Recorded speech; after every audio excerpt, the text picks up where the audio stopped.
currency. You don't even know how to run your own currency. You don't own or run nothing. So their education did not really teach you anything. It taught you how to. Let me land with this. The Eurocentric education taught you how to be. I keep getting that word. Forgetting that word. Subjective, not subjective. Docile. No, it starts with an S.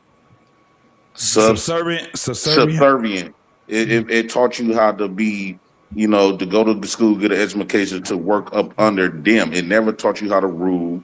It didn't teach you how to create your own military. It did not teach you how to create your own curriculum, your own anything, your own God even. It didn't teach you how to do none of that. It just taught you how to be a professional slave. Okay, so this is the thing, though. I have a problem with JP. You are part of this system. Yes. When will you separate yourself from it and then show us how to do it a different way? Because this is what it is. That's the whole thing, right? No, not necessarily. Not necessarily. See me. So what is you doing? Hold on. What is it that you're doing that is not Eurocentric? So what I'm doing is, I had debunked all this stuff that I was taught, and I'll start moving towards nature. And like when I hear a lot of black folks speak, because of their education, they go take trips and stuff. I learned the best trip I ever took that nobody can compete with is the state of freedom in my mind that the education system don't teach you. No, hold on. What are you doing right now? Because you have children. What are you doing right now that is conducive to your children right now on how to survive on this earth that is not Eurocentric? Well, I teach them how to survive, but I also teach them how to learn themselves, right? What and resources, study nature. Let me ask you a question. What resources, listen to what I'm saying, because you're going to take it somewhere else. What resources that are not Eurocentric that you're using and is not Eurocentric? So I don't have those tangible resources because I don't know what those are yet. I truly believe that those resources period is God made, but men capitalize over it because of rulership. But I would teach my kids to finesse the system and live off the system.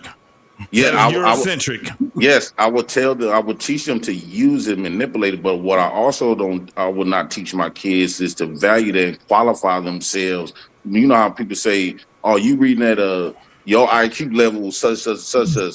We don't practice that IQ stuff. We don't practice try to qualify ourselves to the Eurocentrics.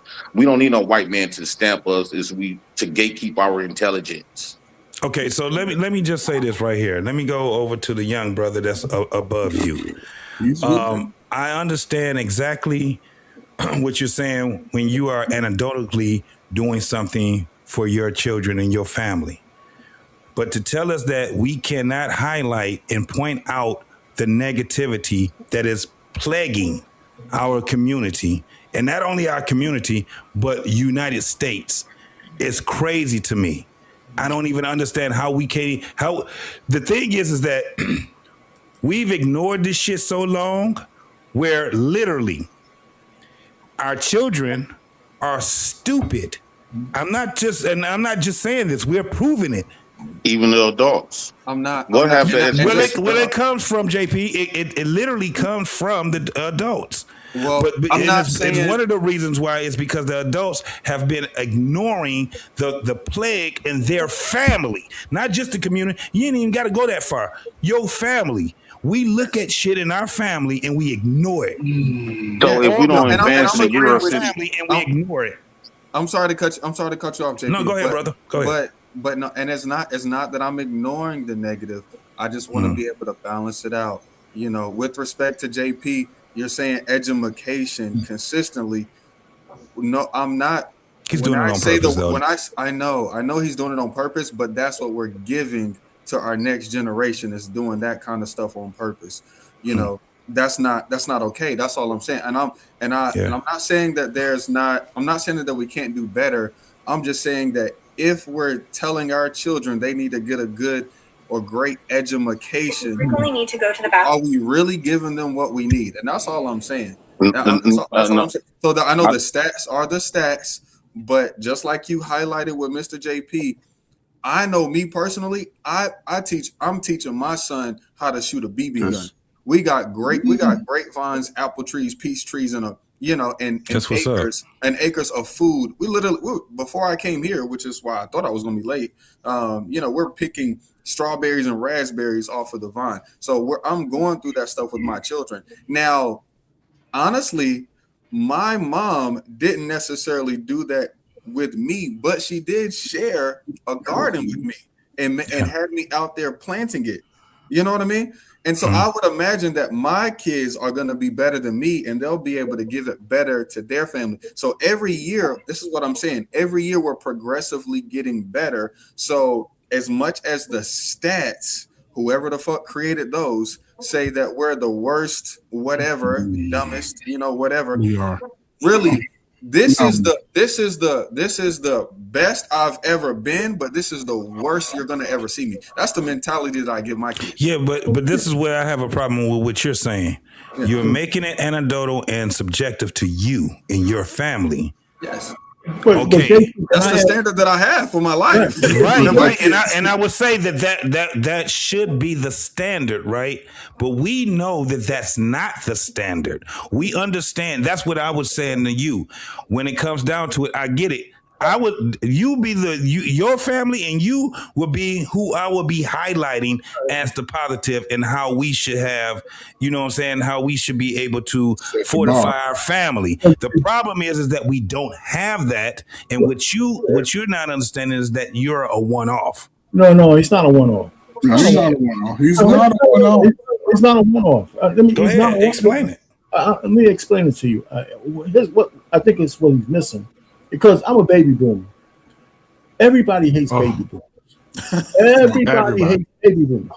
Everybody. And I used to be just like you, because my experience is that I'm the greatest fucking man in the world. I've done everything right. My kids are brilliant.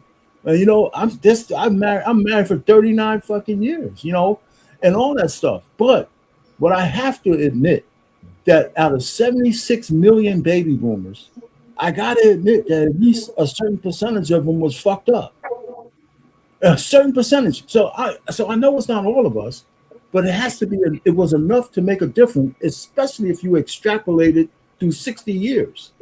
You know what I'm saying? So what I say on these panels is that it's great to hear somebody talking about the future. So I'm not going to argue with you.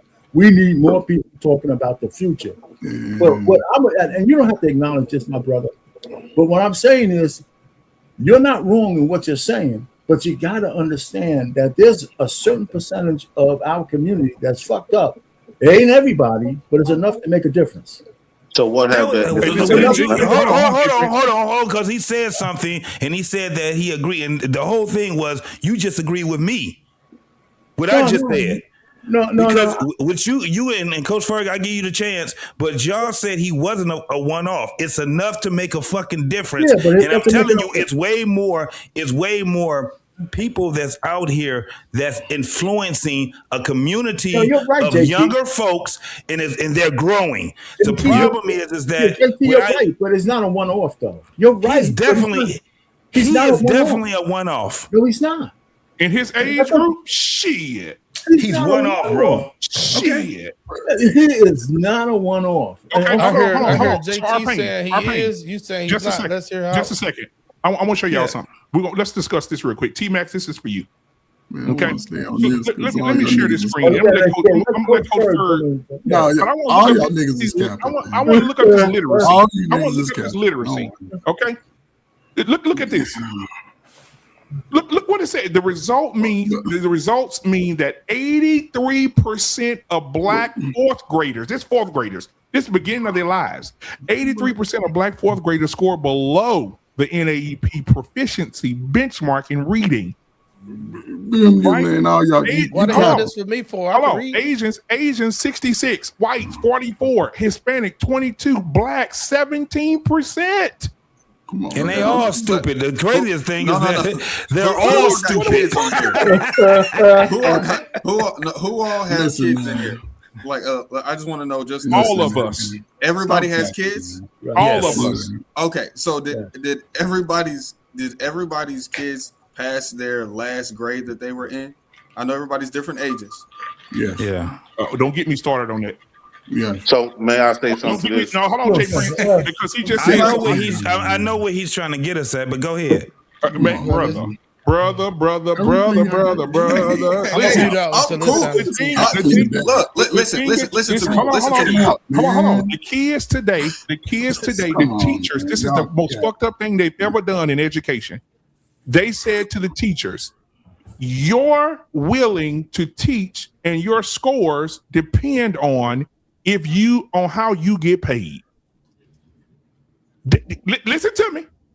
Your test scores depend on how you get paid. And you don't think these teachers are passing these dumbass fuck? I know dumbass. In Texas, we have no child left behind. No child left behind. Ass kids, they send them on to the next grade and they can't fucking read. They can't add. They can't subtract. Man, they said, don't get me. I know kids who got put in the next grade. I'm like, and yet black men will continue to go higher and higher and higher. Man, y'all black capping, men continue to own homes more and more every generation. Less and less black men are committing violence statistically than ever before. More black men are more educated. Hey, did that nigga speak to anybody? But we a bunch of fucking morons. Hell no. Coach Bird, go ahead, Coach Bird. He ain't said shit. He just jumped in. He ain't say hell. He said, You don't jump the line over here, Tyrese. Listen, I can wait. I know you got a goddamn show, but you don't jump the fucking line over here. You say hi to everybody with your light skinned ass. I don't mind waiting. Right? Shout out to the light skinned guy, man. Listen, now I don't mind waiting, right? Because all you niggas is capping, right? All y'all capping, man. Listen, man.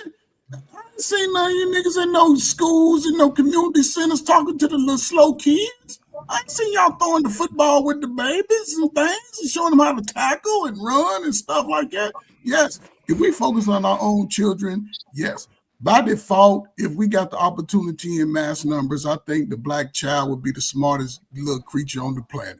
That's me, right? Absolutely. But again, over these years, that black men have not been allowed to have the relationships with the father growing up.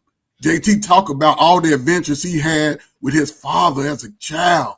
Those are memories that go beyond just reading and writing and things like that. How many people today actually sit their slow kids down in their circle in their house and say, read this right here for me. Take this time to read this. How many say, listen, I was good in math, so my baby go be good. At least do multiplications up to 20. What's that? Up to 12. How many people? And they look, and I'm just rambling, but it only take about 2 summers to get a child up to grade level if you pay attention to them for at least 2 summers. That's all it takes. I heard a lot of ifs, though. I heard a lot of ifs. Let me say this right quick. Hold on, Jay Prince. I'm gonna let you cook. These kids, Coach Berg, I want to help you with something here. This is why I don't coach football no more, because I've been wringing the neck of some of these motherfuckers. But why though? You gotta teach them. Because I don't do disrespect. But let me take these kids today, Coach Berg. They ready to put hands on you. They want to beat your ass. They want to get up in your face. Hold on. Do anybody know what's the Hey, JT, you know him. What's the motivational speaker name? That they call him the preacher of motivational speaking, black dude, short dude, make millions of dollars going around the world speaking to children. Oh fuck! What's this? I know you're talking about. He's a motivational speaker. He speaks to kids year round. Every day. Young type dude. He like about 30, 38, something like that, 36, 38. He's old. He ain't young. Well, yeah, you're right. He ain't young. He young to us. He ain't young to black man, but he young to me and your old ass. But the 40 and under black male, I know the guy. You looking him up? Young. You looking him up, BMU? Eric Thomas. Eric Thomas. Okay. Yeah. Okay. So Eric Thomas went to a black school. Did y'all see the video? What happened? How the black kids disrespected him, and he stopped his motivational speak and went off on their ass. Can you find the clip? You want me to find it? I got it right here. Hold on. I got it right here. He went to school like that. He goes around the world and talks to everybody: Asians, Chinese, black, white. Let me let you hear what these kids did to him. How they disrespected this man, and he had to stop doing what he was doing to check their asses. That goes to show you what the kids. I'm glad them kids did that, because we don't need no more. Watch this. And you're gonna have the nerve to laugh and joke when teachers trying to teach you. You got the nerve to act a fool when somebody cares about you. You talking while I'm talking. Do you know if I go to a Jewish school, them kids quiet. If I go to a white school, them kids First quiet. mistake. If I go to a Second mistake. Third mistake. Like me, it's black kids. That's it. My own are the only ones that disrespect me. I walk in any other school, they like, there go ET. We taking notes. I come home, you talking. You capping jokes. You think something funny. Look how we living. Ain't nothing funny. Ain't nothing funny, y'all. Look, when I got my PhD, what embarrassed me, I'm in there, they asking me like, what's wrong with our urban schools? Like, why you asking me? I'm in classes like you in class. The teachers want to know, professors want to know, well, why are your kids, what's the problem in the school system? I'm embarrassed, y'all. I'm a grown man. I'm embarrassed that they talk about y'all. And you know why I'm embarrassed? Because what they don't know, you ain't even trying when you take the test. You didn't give your best. They think you dumb. You ain't dumb. You can't take our people from Africa and put us in the diaspora and spread us all over the world, and we survived slavery, and we can't pass the test? Come on. I ain't stupid. You take everything from us and we still survive, and you gonna tell me we can't learn how to write? Have you lost your mind? We are survivors. That's all we do is survive.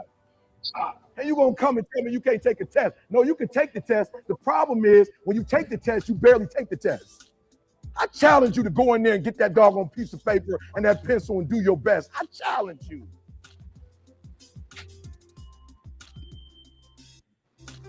Thoughts? Can I say something? May I say something, black man? Two things I had a problem with him saying. The word teach and the word surviving. The thing with teaching is, what is they teaching you? What, the same shit that make you feel inadequate, make you feel like one of that slave story never existed, but it was, bro, I'm like, come on now, you get the chance to speak your full thought. One of that slave story was to do the service purpose like it's doing, make us black folks feel inadequate, get all angry over the word, the N word, and woo out the band, right? And that word survival. What do survival mean? It's the opposite of living, right? So you want to sit up here and want to teach these kids to survive, which is meaning that they always are up under some form of attack that goes against how they supposed to be living naturally. So why are you trying to continue to repeat the same stuff that don't benefit them? The word teach do not benefit them. What the supplement teach with indoctrination. You teaching the reason why black kids, I don't think black kids are stupid, perhaps. I think that the information that was given to them by his oppressors didn't have his best interest. They'll never teach you how to be better than them.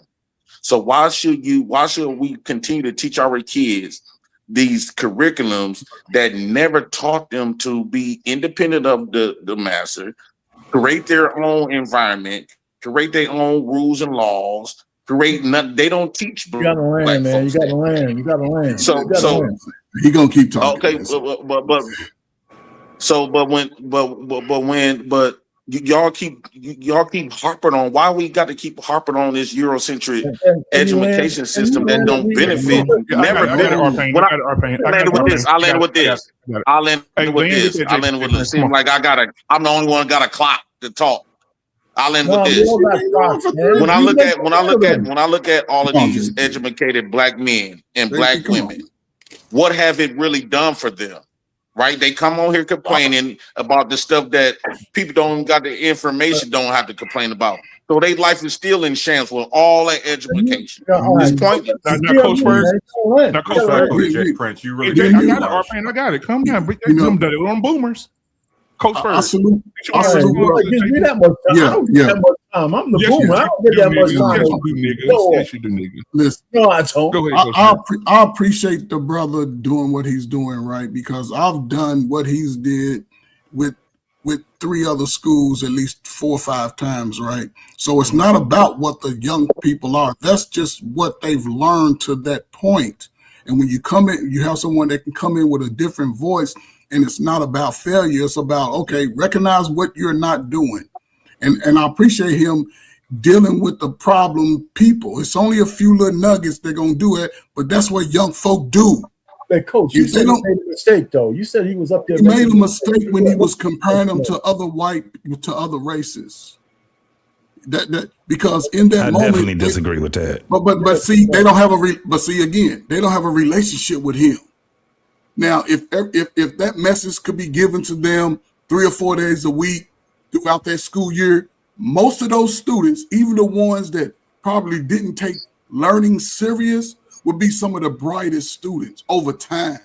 But once he gives them that message and he leaves, and you got other people still saying what young black folk are doing wrong, that's what's going to motivate them, and they're going to start doing wrong. And I'll say this, it's not about the information, because I do believe young men need a rites of passage type of program. Well, it's time clock. Because even in nature, you better learn how to survive. I'm talking real nature. I ain't talking about just going around asking people for shit. I'm talking about if the shit hit the fan today and you had to take all your little Jordans to them woods and you had to dig a foxhole in the perimeter, are you able to do that even as an adult? Because your children are going to follow everything that you teach them or not teach them. Okay, I want to say one thing. I got 10 seconds. I got 10 seconds to say what I want to say. Okay, JP, if you learn how to read, then the whole fucking world is your oyster. You're not trapped by nobody.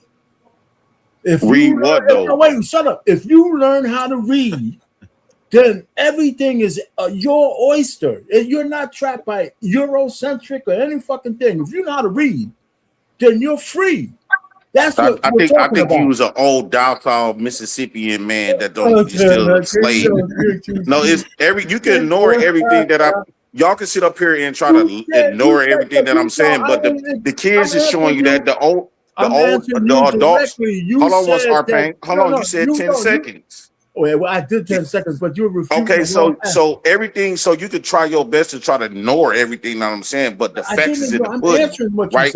So hold on, we got generations of black kids who rejected that information. I'm gladly so. They just didn't have the problem when they rejected it. The problem when they rejected it is that they didn't have a replacement to teach them from their best interest, from their self, right? So the only education that we learn is living life based on our experiences of life. All that other stuff we felt like, I even felt like that's not my business. I got you. So Jay Prince, the question directly to you is this, because we got to get to the point because other people want us to have something to say. And I'm done.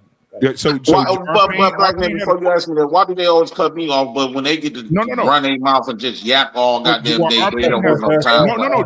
The question is for you, Jay Prince. The question is for you to answer. The question that he's asking you, our pain was asking you is, it went out the window when you told me to shut up.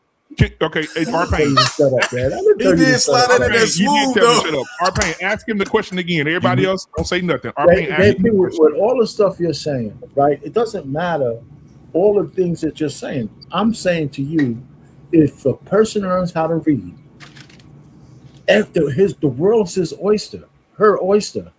It doesn't matter what they're trying to teach you. If you know how to conjugate a verb and read a text and understand it, you don't have to read what the man tells you. You can read any fucking thing. All the books are yours to read. And that's what I'm trying to tell you. The problem we have is what I'm trying to explain to you. Let me land here.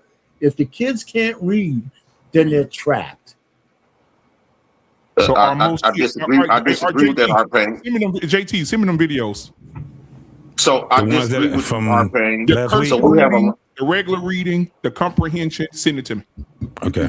We have a lot of black people. We have many black people don't know how to read. They got college degrees and all of that. Bro, they not in no powerful position. It's not man one of them got any power. None of them. And you on this platform got power. You in the same boat as me with a no education. Okay, Yeah, so only thing your education gave you was tangible shit that don't have substance. No. okay, so Let me say this. Hold on, y'all don't speak about nothing with substance. So what did that reading tell you? That you wasn't shit. That you'll never be shit, and you don't even but I gotta know how to think read. about I can't go competing nowhere. with I the can't read. great I can't read. white greatness. You can It taught you to be up find under his. It taught you to be up under his thumb before competing with him. No black people in America, with education or not, So competes with all no the other races in America. non-white people around the world. No black people also competes with nobody in America. Jay Prince. So all the other non-white people who know how to read that has nothing to do with Europeans, they're also dumb. No, it's just that the focus not really on them. Hold on, let me. BMU, bro, I don't need no half white man to try to gaslight me of our black Put the links in the reality. back chat. A half Puerto Rican BMU. or a half black Thank you, man, sir. Jay Prince is still a fucking moron. BMU, so I'm gonna answer your question. Here's the reason why. So I gotta be a moron because your white ass said so. Jay Prince, hey, is another white man gonna sue you again and you're gonna get punched in the face again? How come whites can't learn black? Here's the power dynamic. This is what I'm having a problem with. How come hold on once. How come it's not the flip the other way around, right? Hold on. This is the power dynamic that I'm keep speaking about. I want problems always.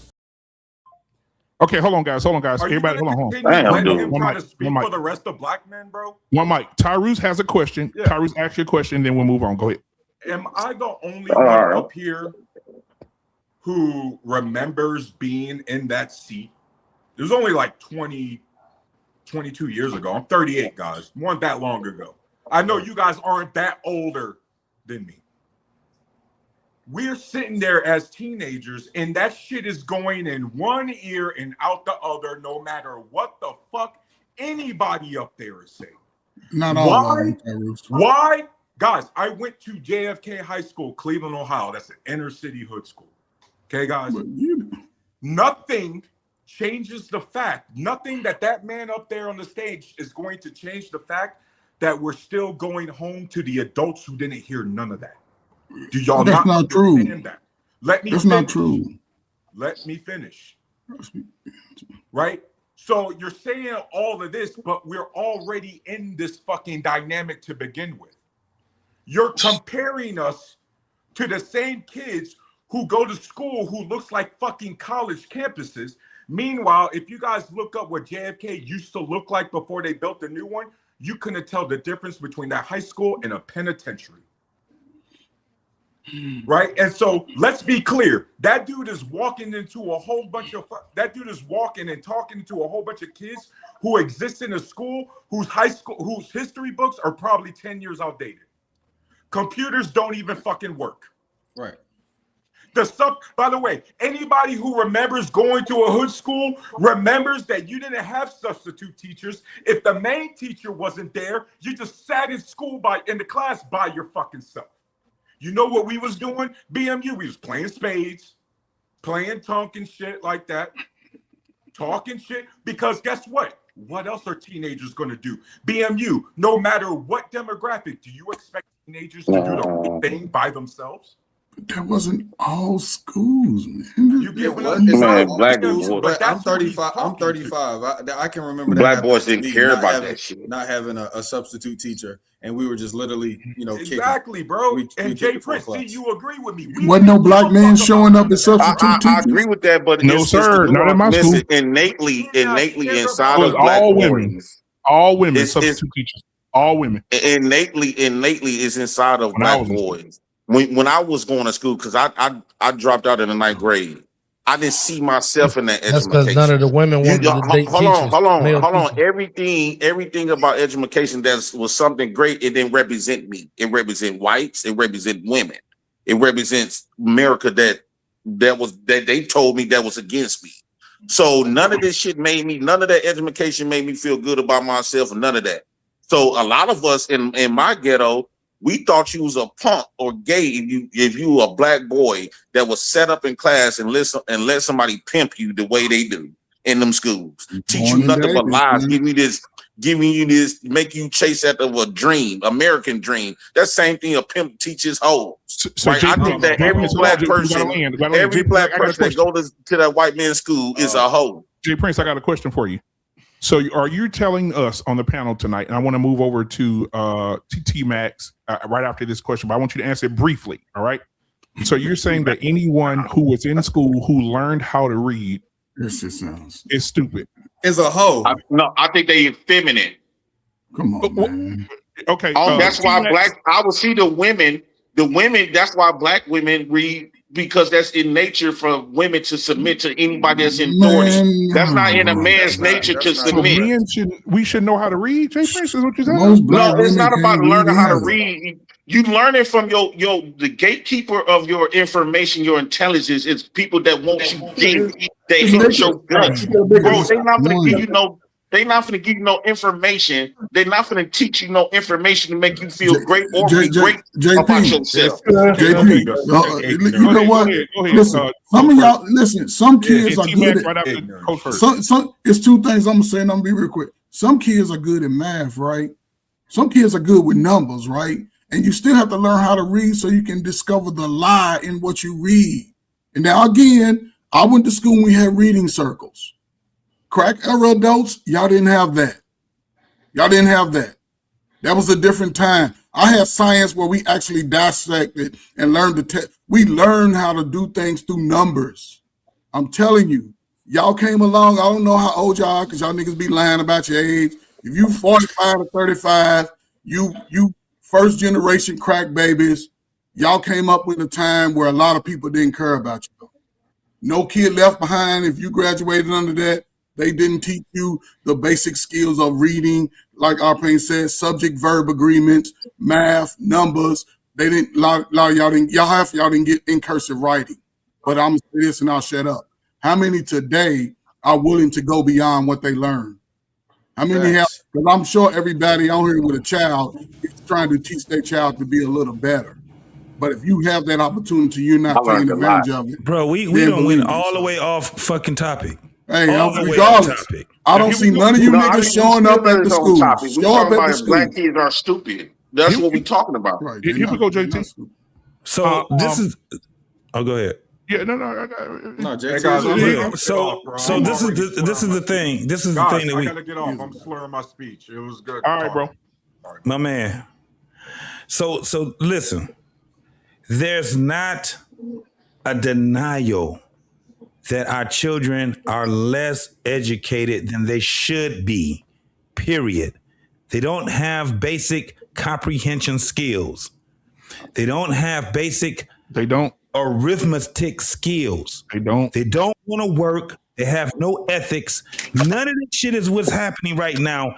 They don't have basic slave skills. So it don't matter. You can say that all you want, JP. You might as well call it like it is. But you're not about to. This is the thing. You're not about to take over this panel because we heard you say. Ain't nobody never take over no damn panel. Well, this is what I'm saying.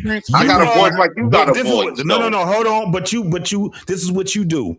But you always try to point out somebody. I'm not going to take over no panel though. You're not because you keep saying the same thing. We heard it last week and the week before. And you saying the same shit. We've been hearing that shit forever. So let me finish what I'm saying. And no nigga listen to it. This guy right so that don't work. That dude right there, he deleted himself from this conversation because he don't hold any value in education. So why are we talking to him? Why are we talking to this guy? He already said that if you're educated, it's an audience that's listening. And don't nobody want to hear that stupid shit. So let me say how you gonna speak for other people? And I'm gonna end it with this right here. We have a problem with our children right now being able. I ain't got to check a motherfucking thing. You need to check your position. I'm gonna check you higher than what you really is. Nigga, anybody that can come on this panel, anybody, raise your hand if you think that what he said was conducive to our community, black community. If I go to a room full of gay men, hold on, JP. And I'm the only straight men in there, of course I'm gonna get outnumbered. If you get education, let me ask all the men on the panel. You're not gonna call us raise gay. your hand if you're gonna call an educated man gay. Do you guys call educated men gay? I'm not calling y'all gay. I'll use that as a scenario. If I go into a room No, you with saying a that if bunch you of get gay education, people education and I'm is talking gay. about heterosexual Hold on, conversations, Jay of Prince. course I'm gonna be awkward This is why we in say that that you are room. the worst Jay part. Prince, You Jay the Prince, worst parent ever. You the worst. That You don't the mean fucking that what I'm saying is children. stupid. Jay Prince, JT, we're gonna It move is the conversation definitely forward. stupid. We gotta listen to this, and I want everybody to respond to this. You don't got no power yet, but all the education though. We gonna listen to the Hold video on. though. Watch this. Here we go. We're gonna watch the video, and then this is making me take. I'm gonna let you go after this. I want you to respond to this video. Here we go, and everybody else as well. Let me play this. Turn the volume up. Okay. There's a crisis happening in the classrooms, and the teachers on the front lines are the ones sounding the alarms. So yesterday I came to the realization my students can't read. I teach 7th grade. They are still performing on the 4th grade level. When I tell you that these babies cannot read, they cannot write. Look how white they and cannot gay. comprehend. I'm not being funny. You know the thing kids go to school to do, like learn the fundamental skills used to go through everyday life? Yeah, that's not clicking anymore. Vast majority of students that I teach in my class do not know how to read, write, comprehend, critical think. They just cannot. And okay, it's easy to chop it up to the pandemic, maybe them damn phones, maybe the kids who never learned the basics were the first ones to multiply. Everyone's always saying, oh, the kids are lost. Like the kids don't know how to read. They don't know how to write. They're so disrespectful. They have no social skills. They're just iPad kids times 1,000. Like it's so bad. It's so awful. Yeah, because the hot Cheeto girls became parents first. Regardless of the cause, the clock is still ticking.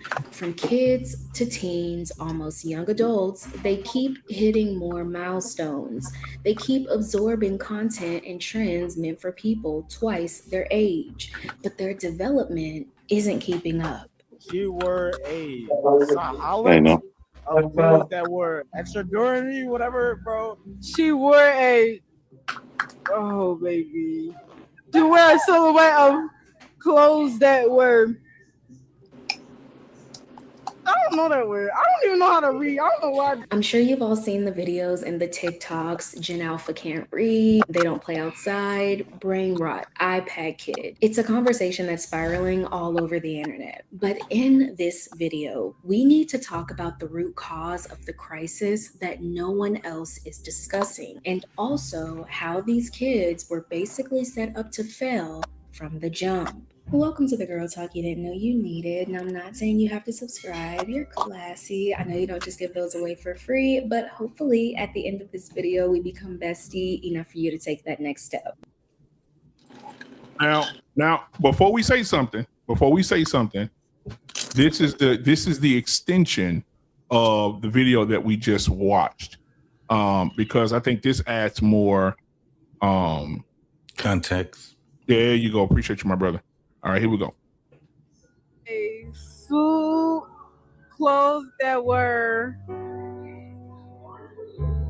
who's this for? Extraordinary, but somewhat Gertrude? Now explain what that means. I don't know. She wore a solid of clothes that were extraordinary, whatever, bro. But what does that mean? She wore a lot. Wait, she wore, bro. I don't know, bro. Can you take the card back, please? She wore a, oh baby. She wore a silhouette of clothes that were. Bitch, I don't know that word. I don't even know how to read. I don't know why I did this. She wore a silhouette of clothes that were extraordinary, but somewhat gauche. All right, now what does that mean? I have no idea. Like it's Google's face or something like that. She were a, I don't know what this should say. I don't know what this should say. I don't know what this should say. I can't read it. Cancel back. Y'all, we have to start leaving these kids behind. We have to. Have y'all seen the video going around of the high school student asking his classmates to read a note card? And it has the word extraordinary, silhouette, and gauche on it. And okay, I understand not being able to pronounce Gauche, phonetically, it doesn't really make sense. But In high school, we should be able to read Extraordinary and Silhouette with no problem, no hesitation. She is 1000% accurate and on point, and it is very broken and disgusting how kids are graduating high school and they can't read. I remember because I went to a private school and then I went to a public school in Detroit, and so I went to a phenomenal. Both of them were phenomenal. And there was another girl that actually went to a different school, my neighborhood high school that I didn't go to. And she wound up getting into a really good major university that very rarely do a lot of people get into. It's very competitive. Even to this day, it's very competitive. And when she got there, she said, yo, Anton, I'm not prepared.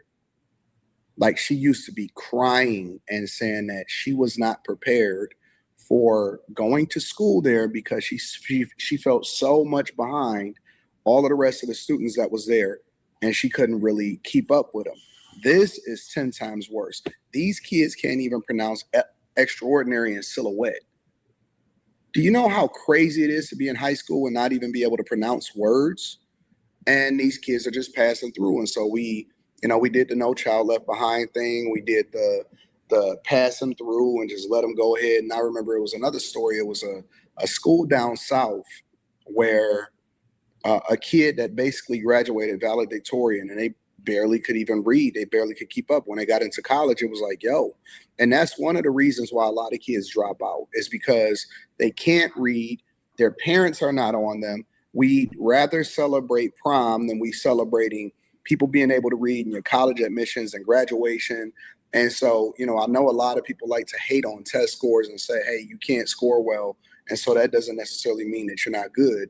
But tests are the way that we evaluate if people are even ready to go to the next level. When you get into college, you then have to test to find out whether or not you got to actually take remedial classes or not. And so, it's heartbreaking. It really is heartbreaking to see this playing out in real time and these kids not being able to read or pronounce words, and it going viral over the internet, because I think that people are starting to wake up and figure out, hey, man, we might have done it wrong. We got a whole generation of kids that are not only addicted to their devices, but they can't even read, and AI is going to assist them in them being able to be okay. And we should be able to try. We should be able to use our critical thinking skills. Like, it's not even the fact that these kids can't read. It's the fact that they don't try, that they are so quick to just default back to, I don't know, and laugh it off. Like, no. Bro, I'm going to say this, and I'm going to let y'all cook. Here in Texas, this is on the news. This is news. You can Google this shit. Here in Texas, brother, it's bad. And when I tell you bad, I mean to the point where schools are, if you look up the grade of the schools, they grade the schools after every year. The grades of the schools are horrible. Failing schools. Hell, they didn't close some schools because of that shit. Man, listen, this is again, these stories, man. Listen, these kids are given an opportunity to read a card that's in cursive. When George Bush, he signed it, they took it out. They took Jim out of the school and then cursive writing out of public schools from New York to California. And let's be real, most of our kids, which is unfortunate, they're subject to going to public schools. And without collective bargaining, parents can say, hey, we need our kids to learn in cursive writing. I made sure I wanted to teach my son. It took me 3 days to teach him, right? A lot of people understand what the problem is, but so caught up in their own adult life, they don't want to make that little bitty sacrifice, because those children are graduating now. And if y'all do some age calculations, most of those parents are early 40s, late 30s, early 40s. Because what's the point, though? The point is this, right? The point is this: the education system is what it is. But when we and again, I'm gonna say this because again, in my 20 years, not enough people come to show the young people. When you don't have fathers showing up at those schools, a lot of these kids' courage are gone out the door. A lot of these teachers, these white teachers, don't give a damn about your black kid. So if people are not going to those positions and having the conversations with the parents early, then this is going to be the result, because 2050, That's on all you people out here get ready to have some babies. And if they're talking about zero wealth, what you gonna do? It'd be nice. Okay, so I hear you. I don't But think it's a let matter that the they young guy, can't do it. I don't think it's a hold on, JT. Let the young guy say. I would like to hear what my man's saying in light of what he came up here for. What do you think about what you just saw, brother? The youngest guy up there. What's that? You're taking action. Taking action. What do you think? Mr. Arpain, can you read? This is me taking action. I'm joking. No, I left that part off. I'm joking. I was lightening up the mood. I mean, honestly, I mean, I feel the same way I felt before. If I was a youngster and I wanted to make a video and it go viral on social media, because that's what people do these days. They make videos to go viral in order to make money and get attention. I would go around to the people that are the dumbest in the school too. This is very easy. You think that's what he did? Went to the dumbest people? Of course, he went to the dumbest people to Man, get this shit hard. crazy. Of course he did. Now this is T-Max. Hey, everybody has a different perspective. I'm in my office right now, and I go to colleges every month and do a real estate trivia tour. And I go and I quiz them. I give all the kids cash if they answer a real estate question right. That's me, doing, in my opinion, my work to give back and teach kids about business and that kind of thing. But when a lot of these kids answer these questions, about collecting rent or about contract law, or about business. And then I see them come in here during the summer and work in my office. I'm like, oh shit, y'all on it.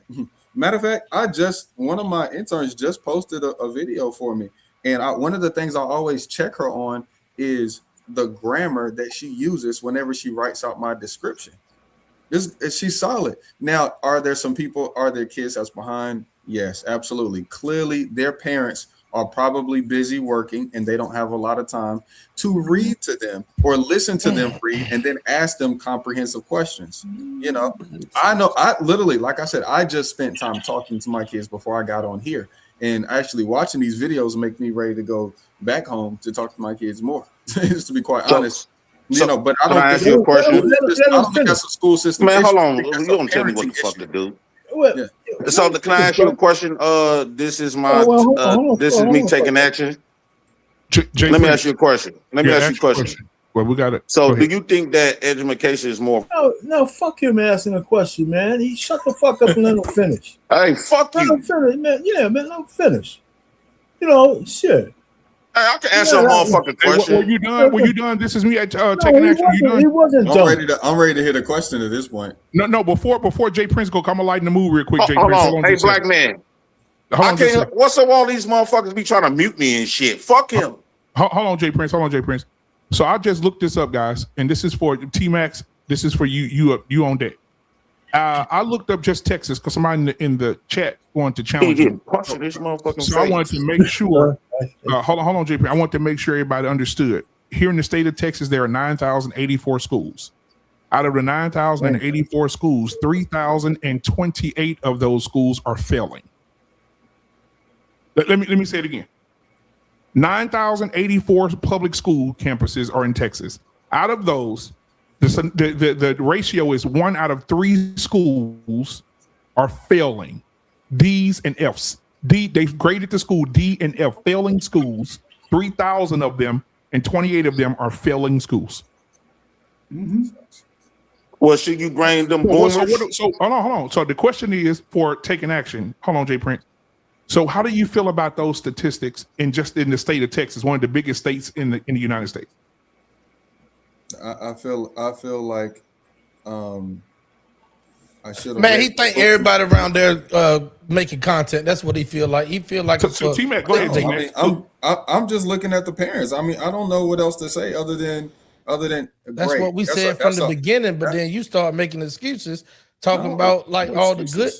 Yeah, man. Excuses. No.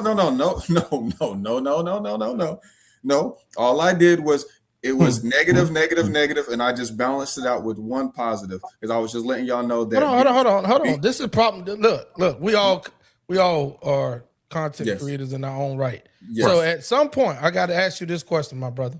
And shout out to you for making it here on behalf of all the brothers that's here, right? We appreciate it, brother. Yeah. It's been a good time. Let me ask you a question, man. Why in the fuck is the truth negative? Man. Hey, I say the same thing, T. I can't. This shit. Hey, Jay Prince, I'm starting to line up with you. This shit is what women say when accountability is put in front of them. It all of a sudden is bashing and negative. Nigga, if a third of the schools in Texas is failing, what the fuck is negative about that? Well, this is what it is. No. This is Mute my him. answer. Can I answer? No, You asked a mute him, 'cause question. he's going It was to a the- question mark. You paused. It was a question mark. But Now you're not somebody has to answering the answer. question. You about to dance around what I asked. Go ahead. No, I'm not about to dance. I'm not about to. I don't do no dance. I'm not B2K. Okay, listen. I'm speaking like this because this is how you train your kids to speak. You don't speak as though shit is bad and terrible. No, that's not how that's not how I speak to my kids, and I'm not about to speak. I'm not. Matter of fact, I had lunch with a young lady today, and she said some old gas tank on eat bullshit. Hey, that's a great book, boy. I get that book. That's a great book. It is a great book. And I'm glad you know what I was talking about.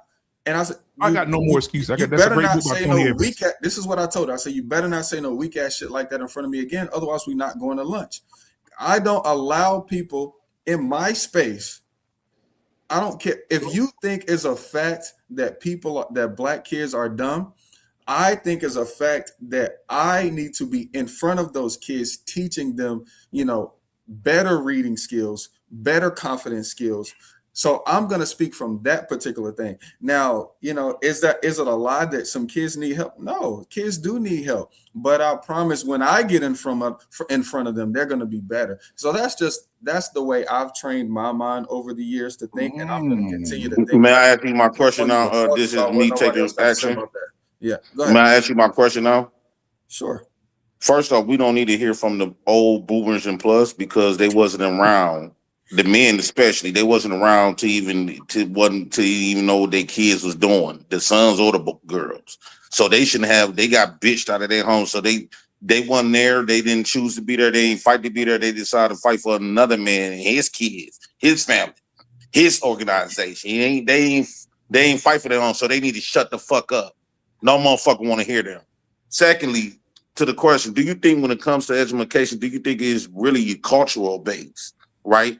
So yes, particularly black kids don't probably is less when it comes to that learning and education, but I guarantee you, they know how to rap, they know how to sing. And I don't know if you rap or sing, but singing and rapping, you could take somebody that know how to read real good. I bet you they can't know how to. If they know how to read or speak good, I bet you they can't outdo none of them. They can't outdo a 5-year-old in rapping. So that's the black cultural base. This is how they learn. Maybe black kids learn a different way from other races of kids, right? Would you agree? No. We learn very early on. There are styles of learning, and so you either learn by doing, you learn visually, and there's one more. Hands-on, you learn hands-on aesthetically, auditory, you learn all of those styles. Yeah, so I don't agree with that. But I do believe. So why are we forced? I didn't mean to cut you off. Give me just a couple more seconds to finish. I hate this though. I hate that we gotta measure ourselves up to this bitch ass white system and shit. White folks not measuring yourself. White folks are not measuring themselves to your nigga system. Like, bro, we don't. It's not in us. That system that you keep trying to force them kids. I'm glad they rejecting that shit. Yeah, well, look, I did it. Don't be glad. Don't be glad. We want our kids to excel. I don't want my kids to be white. To make them grow. For what? Sir, stop. It ain't about being white. Stop doing that. Jay, let him land. Jay, let him land. That negative talk is wild. Bro, we want our kids. Bro, you don't own nothing. You don't run nothing. You got all this. I you a own teacher. 60 houses. I'm in my fucking office building right now. Stop. Bro, that's not owning. Bro, that's not owning something. Stop. No, ain't no stop. That's not owning something. Christ. Dude, listen. You leasing that. I own the building. I bought it for $3.5 million last year in October. Check the fucking records. And he's 35 years old, by the way. Stop, Shout bro. out to my nigga. Stop. Just stop. Just dumbass. Buying shit don't mean shit, bro. You We just always said have this it conversation. does. You just said it does. You said we don't. I own shit. never. I don't glorify spending buying shit. All right, Jay Prince, I I got a don't question give for a you, fuck. Jay Like I don't agree with y'all weak ass shit. So Jay Prince, And clearly, majority of black people don't agree with that shit. So That's Jay why. Prince, That's why. I got a question for you, Jay Prince. That's why you're having a conversation now. I got a question for you, Jay Prince. If you go to the store and buy a TV and you bring it home, put it on your wall, do you own it? It's something simple. Okay, that's not what I'm talking about. That's not gonna give black people what they need. But I'm saying, if you bought, y'all keep saying that the education is something that black folks need, and clearly we got people that's black and educated, and it don't. It's pointless. We still suffering from the same. We just got done did a Carmelo Anthony. That boy went to school. He was getting straight A's and B's, and a kid that damn near under him, he gets who out the band. So that education is not the answer for black folks. Yeah, white man education. I disagree respectfully. Arpain, you muted. You muted, Arpain. Please. Got a young entrepreneur up here who's hey, black man, don't invite me if I can't speak because I'm going to disagree with this shit. I didn't disagree, then you stop. We got to let everybody talk, though, Jay. Everybody got to talk. Disagree, then you stop. We got a guy who's actually making it, who's young. We don't get these young guys up here enough, and we abdicate in this fucking panel to idiosyncrasy. I mean, let the young guy talk, man. You a boomer. Make it better. I'm the best fucking boomer you'll ever fucking You made it this way. No, I didn't.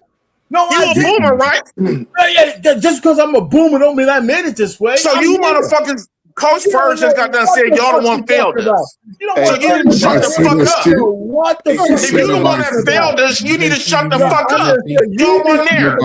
I know I didn't make your so Jay Prince, hold on, Jay Prince. I know I didn't make your dumb ass. Y'all wasn't there. Yes, so you don't have no input. Your input don't mean shit. You know what? This is me taking action. I promise you. You know what I do with my kids? You know what I do with my kids? It's a different day. You know what I do with my kids? PMU. Hey, listen, when I was young, right? When my kids were born, when they were young, I gave them books to read, and I told them to write reports on the books so we could talk about it. They were doing that shit when they were 3, 4. My daughter was reading books in nursery school to her kids. And so I'm saying, once you learn how to read, and the other thing, since they were girls, I made them not be afraid of math. So I'm just saying, this bullshit that baby boomers were all fucked up. Let me tell you, man, I got most of them were. I got a whole cadre of my family that I manage their fucking portfolios. Because I want them not to have to be able to work like 60 fucking years like I had to. Maybe I can give them a better life before they turn 65 and 80. Facts. So all I'm just trying to say is, I hear all this shit about, I don't want to make it about baby boomers, because I already admit there was enough of us who were fucked up. And from that standpoint, I agree with that. You ain't got to say nothing else on that on our opinion. Well, that means they can't speak on shit if they weren't there. I gotta get my question out, Jay Prince, to everybody else on the panel. Peace Smurf, I'm gonna ask you, when it comes to the public school system, I'm talking about here in I was just talking about Texas because it's a huge state. When it comes to Texas, when you hear that out of 9,000 schools, over 3,000 of those schools are failing, what do you think? And I want everybody else to mute their mic. Everybody gonna go one at a time, one mic. Go ahead, Peace Smurf. Before I go there, I want to say taking action. Shout out to you, bro. Keep doing big things, bro. Love and respect on that one. For real, for real. Keep showing the community what it is. And to answer your question, BMU, we failed our children, right? Because we want to blame the school system and not blaming the culprits of it all, which are the parents, it's the teachers, it's the administration, that put the curriculum into play. And if that curriculum is not working, particularly some of the things that they took out of the school, like Coach Ferb said, that motivated them to be in school, then we truly felt those children. All right, now we'll go up to Coach. Well, Coach Ferg, did you answer already? Coach, oh yeah, I'm gonna ask Coach Ferg. Coach Ferg, what are your thoughts when you hear the schools are failing? 3,000 out of 9 are failing. BMU, jump in line, man. This is something I dealt with in Chicago for 20-some years, man. They were closing schools. They were closing schools on one side of town in one neighborhood and put the kids in the game. Kids had to cross boundaries and do that, right? But again, it comes down to a part of what my brother's doing, JT's done, our Payne's doing, BMU, you doing it right now. P. Smurf, you doing it in the community. T-Max, if you got a young son or daughter, when you know you can teach it in real time. I guarantee y'all, and listen, I learned it through my own trial and error and experience, right? The things that I saw that kids were lacking in school, I sort of tried to make sure that my son was addressing it early. I sat down with him. I didn't want to, it take 3 days to teach a kid most stuff early. And that from reading a little 3rd grade book, 4th grade, reading out loud with them. Our Payne, the big thing to me was you got to learn your multiplications through 12. That was the standard. Learning how to, I taught kids just last year how to write in cursive in 15 minutes. And again, once they learn that they can actually accomplish something, the walls are just, the boundary is endless. And I say this, not shut up. The greatest motivator for any child is a father giving him that encouragement. If I meet you at 15, 16, you're on some bullshit, it might take me 6 months to get you to see something different. We've been over a state where Black children have only seen the worst of adults. And not saying not just anybody, but a lot of the parents have let it down. And I'll say this, you 40-something-year-old niggas, y'all in the driver's seats of the future. However y'all teach y'all kids, because your kids is fat, just a reality. They got low self-esteem, never heard of before. They got under motivation. But if a father's teaching it, what he's doing now is going to pay off when they 24, 25, 26. That's when you see the reward. And it may not always be money until later. But they ain't going to be out here. Most of them ain't going to be reckless. I got too much respect to think that y'all kids is out here reckless and y'all engaged, and it ain't going down. T-Max? Man, listen. You skip me for a second, bro. Okay, I know you. JT. I want to hear the young dude. I want to hear the young dude speak, man. Yeah, this is me. Young dude speak. So I think he already alluded to the 3,000 schools, and he said that the parents are failing. But I believe that the parents are not failing by. I think they're intentionally failing their kids. And somebody said earlier about these proms are costing parents $3,000. Yeah. These proms and renting fucking goddamn what you call it limos, and I've seen kids coming out of caskets, party buses and shit, and getting horses and camels and fucking and the kids. You mean you invest all of that money for them to look good in a dress and a suit? But you know why though? You know their education. But you know why though? You know why, BMU? Because they know that that's the highlight of their kids' life. That's the highlight of their life. They ain't gonna get married. Ain't gonna be no fucking marriage. It ain't gonna be. It ain't gonna be no. It ain't gonna be no motherfucking getting that shit together. Hey, Hollister, you gonna have to put the headphones in, brother. Headphones in, or turn YouTube off in the background. Go ahead, JT. This is the highlight of their kids. This is how they see their kids. They don't give a fuck about these fucking kids, bro. They don't give a damn. And let me stop cussing so much because we got to stay monetized. But they don't care about their kids. When I hear a young brother like it takes action, that's why when I said it earlier, I didn't mean it derogatory towards him. I'm saying he's the standard. But ain't nobody trying to do that. You know why? Because it takes action. It takes effort. Yeah. It takes intention. And you get tired sometimes, right? This shit is just not, it's not a beautiful thing. It is something that's necessary. And a lot of people don't want to take necessary steps to make sure that their kids are going to be better than them. Because a lot of these motherfuckers, they won't, and I'm sorry to get goddamn, but they when you don't have both parents in the household, it messes up the child, bro. And we got to come to a consensus on that. So we, as adults, have to also teach our kids how to be social. We have to teach them exactly what it, you know what happens when you start messing up a kid's mind when they're growing up? They end up being worse than you. It's showing right now. This is the first time that we've experienced our children being dumber than us. This is the first time that anybody can say, damn. And I'm talking about as a whole. JT, you right. Because now parents are showing the kids more shit than the kids can show the parents. You're absolutely 100% correct. I remember growing up, I showed my mama how to use certain stuff, how to hook this Blu-ray player up, how to hook this phone up, how to when you know, remember when analog TV went off and they had a digital fucking TV. I had to teach them all of that. I had to teach them all of that shit. And now you teaching your kids, son, come here. This is how you plug this up. Instead of them trying to come in and say, hey, daddy, you don't know nothing about this. Let me show you. It's not like that no more. And one of the things I brought up, bro, I said this 3 weeks ago. And somebody on this panel said it tonight, or I think it was on the video. There's something called, I thought it was just something somebody made up, but there's something really called brain rot. Yeah. These kids are literally in front of their phones, their tablets, doing TikToks. If you go look at their time on the phone, just go and get your kid phone and look.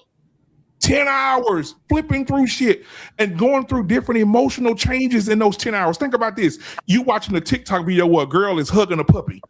And then you flip up, you see a motherfucker getting shot. Then you flip up again, you see a motherfucker dead on the street. Then you flip up again. I mean, when you start seeing all these different things, it's fucking your emotions up. You laughing, crying, heartbroken, scared, all in the same fucking time. And they designed it as like a slot machine for you to swipe up and down, like the rolling of a slot machine. Yeah, so the kids are like this. The kids are like this. That you can, if you tell them to put their phone down, you damn near have to fight them. Might have to shoot their ass. And it's a thing called TextNet for the. Don't we have stories going to be curved over for looking down at their phone so much? Yeah, and this is the craziest thing, T-Max. Don't we got stories of kids killing their parents because the parents took the goddamn cell phone from them? Yes, sir. Yeah. Hey, you remember the NFL player, the retired NFL player? He took his son's car and his phone, and the son went and got the gun and shot the mama and the daddy, killed both of them. So when we have someone like this takes action that comes up and he's saying, hey, this is what it is. I agree 100% for my brother for what he's doing. And I commend you, bro, on what you're doing. We have to have more people that's doing it. And that's the only thing that was my only pushback on you. That was why I was saying, no, that's the standard, but they don't want to standard because they don't want to take action. Because that takes effort. Nobody want no fucking do no damn effort right now, bro. They want it instantly. Salute, like he said, salute to you. But I'm gonna say this, and I know our pain gonna take this. Go to the moon, sit in a rocking chair, and watch the sun come up. Tell me this, Arpain. Do you believe the way that our children are set up and the way that the houses and things are set up now, do you believe that the Democratic Party had a huge role in that? Yes or no? Well, they're the master manipulators. They're liberals. The liberals, Malcolm X said it. The white liberal is the biggest enemy of the black man that ever existed. But that was in the past. Today, the black liberal is.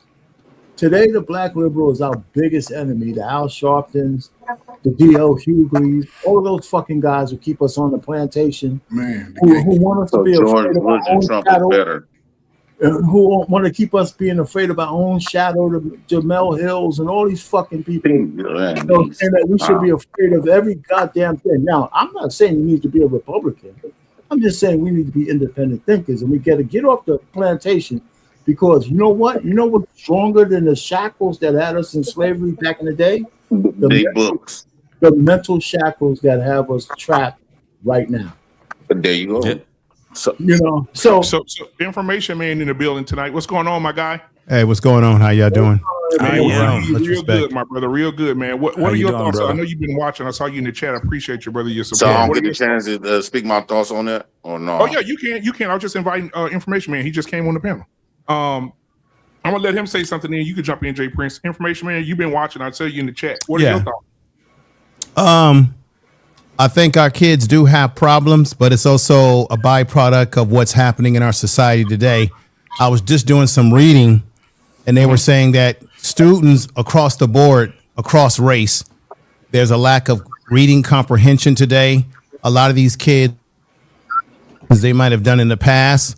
Another thing, they were talking about screen time. A lot of these kids are spending a lot of time looking at these Blu-rays, these screens that's giving them those blue rays. And remember, a lot of our kids are using computers at school. Everything's computerized. So what's happening is the kids are not learning how to think. Kids are learning how to regurgitate, which that's been a problem in the educational system for a very long time. Yeah. Are you teaching me how to think critically? That's another area that's been that's going downhill across the board is critical thinking skills, which is causing a lot of these kids not to be able to do basic things. Do you know some of these kids can't even do basic cursive, right? Yeah. Some of these kids, if you were to put some of these kids in a library and you told them, I want you to research without using a computer or any of these sort of modern tools, do it the old-fashioned way. Let me see if you can research and dig up some stuff in here. If I give you an assignment, a lot of these kids can't do it. I remember, and I think they still have this at my old school. When I was in college, before you could graduate, you had to show that you had proficiency to be able to do research in a library. So it's the same thing I said to you. They gave us an assignment the old-fashioned way. So what that does is that what happens is that when these kids when we're so dependent on technology and we don't have technology, you really find out how dumb people really are, or how how our kids are impacted by this.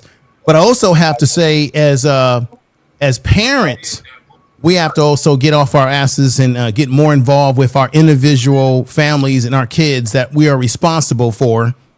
That's our job. That's our responsibility. Not to take what they learn in school and just say, hey, school is taking care of it. A lesson should be learned at home. Your first lesson in education is your home first. At home, yeah. Right. So I'll land right there. If there's any other questions y'all have for me or any brothers on the panel, Did anybody have any questions for information, man? No, man, he hit that one. Anybody else? I just appreciate him coming up there and sort of confirming what's already sort of been said in a sense, man. Shout out to Gen X, man. We got all that. But check this out, Fred. You know this to be a fact. When I was in college, we had a mentoring tutorial program. We went into a hood in the San Francisco area, and we worked with youth. Yeah. Okay. And we were able to improve their academics. Some of these kids to this very day, when I've seen them in the streets, they're doing well. Now, I know people always say, hey, it ain't up to us to be the fix-it man or be the, whatever. But the reality is, you guys know this, when men are not in a community, right, stabilizing that community, we can see that our kids are falling apart. Another thing that bothers me as I land my plane is that I think our kids are too focused on athletics. No shade to people that's in the football and basketball, right? But we're too oriented. Our kids are too oriented to just sports and all this entertainment. And I'm at a point in my life where when I look at something on social media, TV, and I see black kids, dancing and singing, I turn it off. I'm sick of it. Turn away from it. We already know we can dance and sing. I want to see the black kids that are doing the scholarly things, and they're out there, brothers, but they don't get propped up enough because we're too damn entertainment oriented as a people. I land my plane there. That was dope. He killed that one right there. Thank you. So I would say to this. I think black people have been forced to believe that the white man's education system is going to lead them to freedom. I think what it is not about that they are failing. I don't think that's a failure for black people. That's not measuring up to the white man gatekeeping his intelligence or his IQ level. I think that nature taking its course. I think that it's a positive thing that black boys and girls is rejecting the system that told them that they wasn't shit. They gave them Ritalin. They did everything that's harmful to them. Also, with this education system, it never taught them to be independent and compete with Donald Trump, compete with the American government, compete with any government at that matter, right? Everything they got into, they always had the education for black people taught them how to be self-serving, how to be a follower. Never, no education in America gonna teach niggas. And it's so crazy that I hear all these so-called educated people. You can tell that they went to school with white people, but yet those white people is their boss. Those white people is their government. Those white people is their Democrat. Those white people is their Republican. What you don't hear is them black folks that went to school with them is none of that. They is y'all are the keep the ice cold. You know, you feel good because they let you in the corporate room, but in those corporate rooms, you busting tables, right? You're not sitting at the table with Donald Trump. You're not sitting at the table with people that's illustrating these, coming up with these curriculums. You're not there. They don't. Your education, your black voice don't matter, right? You don't have no power. Then when you look at these white people, they got power. You do not. All the education that you done got, that you done put yourself in debt for, trying to measure yourself up to a system that hates your guts. They never not hated your guts. Did he say anything else different from what he said last fucking week? Because it don't matter if I'm saying the same stuff, that means the same stuff is still happening. Black people done already graduated. They done everything to measure up in America within these 500 years. And guess what? You still got Carmelo Anthony. You still got the little boy getting shot. What is he talking and then everybody about? going away. What have it done? Hey, JP, you got to okay, y'all got all of this smart. What it done for you? You on these platforms, we already bitching every heard day. you say that shit. We already heard you say it. Y'all is on these platforms bitching every day. Your women still don't respect you, right? Your women don't respect you. I get more respect from the kids and women than any one of y'all. That's a fact. So let me ask you a question, Mr. European-centric. Let me ask you a fucking, hold on. Let me ask him a question. Not a fact. What have you done to change your 3 daughters' lives right now? You asked them that already. Being there. No, I changed their life by being there.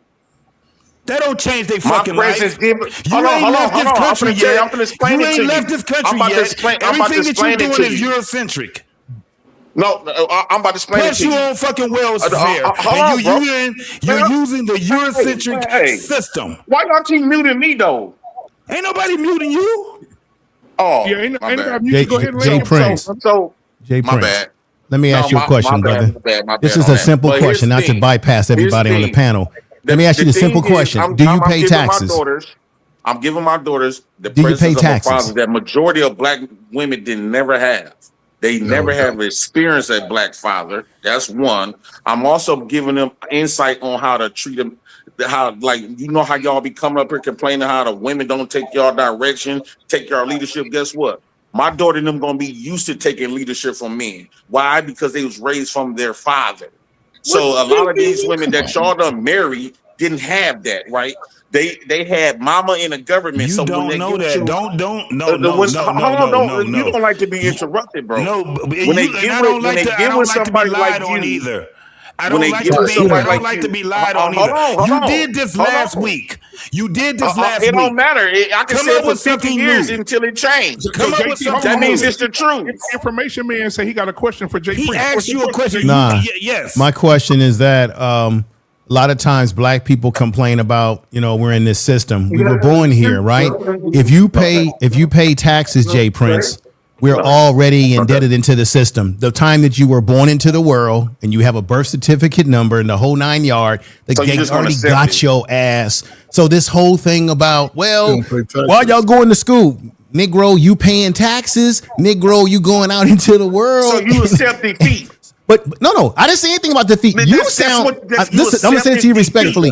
You kind of sound, and don't take this wrong. You kind of sound self-defeated, brother, because you keep saying, "Well, we got all this education, and we ain't this and this and this and that." Okay, Jay Prince, what is your answer? What's your solution? No. What is your solution? Since you're saying that the education and all these things have been a flop for us, then what is your solution? Because remember, we're still in this matrix called America. And you still gonna have to be. You got to pay your tribute to this beast. One of my biggest solutions. Is you still didn't answer my question. I'm quiet as a church mouse. Jay Prince, I'm waiting. We don't pay taxes, bro. So one of my solutions is to reject all of that information, that fake government control education throughout our systems. I think the more educated we get, the more further we get away from who we naturally are. The second solution is to pay more, because one thing for certain, two for certain. We can sit up here and read history books and all this woo out the bam, but the only thing that's going to really tell you the truth, and that's always been the truth, never going to change, is nature. The truth in education and information is within nature. That's where God at. That's what God created. All of this Eurocentric curriculum system, that's not God. God is not in that. And I might don't know how to read that book, but I know how to read your bullshit. I know how to comprehend when somebody's trying to. You know how to build a house, make a fire. I know how to comprehend. I know how to comprehend when you're trying to play tell me. Somebody you got a goddamn food truck. So I got the information where it matters, right? Where it matters. This shit that you. Most black folks don't even go to college. If they do go to college, they don't even take up the trade that they don't went up for anyway. Jay Prince, are you going to do? Most people who went to college don't even work in the field that they went to college for. That's why we need don't to even go bring to it up. somebody That's else. that. That's why we need to go to somebody else. But Jay Prince, your argument is silly because many people who go to school. Let me make my statement, brother, without all the yelling and all the antics and all the immature behavior that you're displaying right now. Let me just say this. This is why what you're saying doesn't make sense respectfully. Because all people. Can I make this statement? All people across the board that go to college. So you won't see, this is a sign that he don't want people to speak because he really doesn't have the answers. All I was simply going to say to you is that all people who go to college across the board in race, 9 out of 10 times, a lot of people, when they leave school, they don't end up working in their field of study unless they go into school and do something specific like I did, like engineering, right? Or you go into medicine or what have you. Those type of fields, you're going to have a direct line to it. That's why when you're in school, you research jobs that you can connect to, right? But not just black people. There's white people who went to MIT and they working at a grocery store. This is facts. There's some people who are just career students and they're not really going to school because they're trying to get some big job. They like just being in school. So your argument right there doesn't hold any weight. That's everybody, not just black people, brother. May I ask you? But it's not just black people.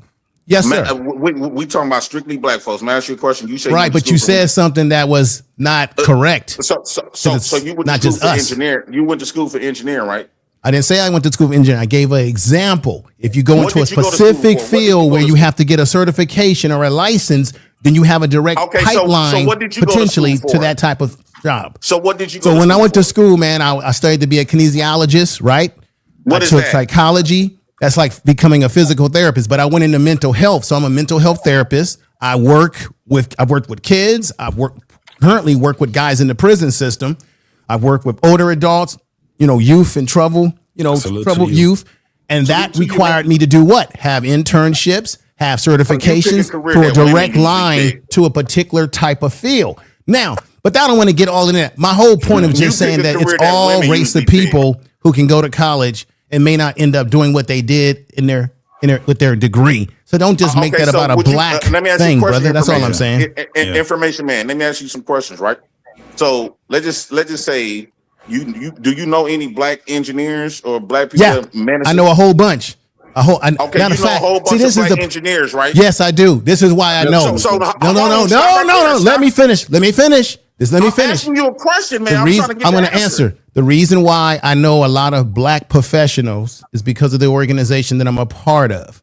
So I'm around. Listen, brother, listen. Please.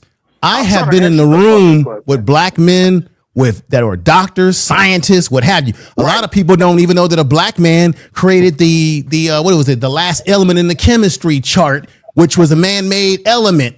He went to Berkeley. I used to be in chapter meetings with this brother. So I'm saying there are black men that are scholars out there.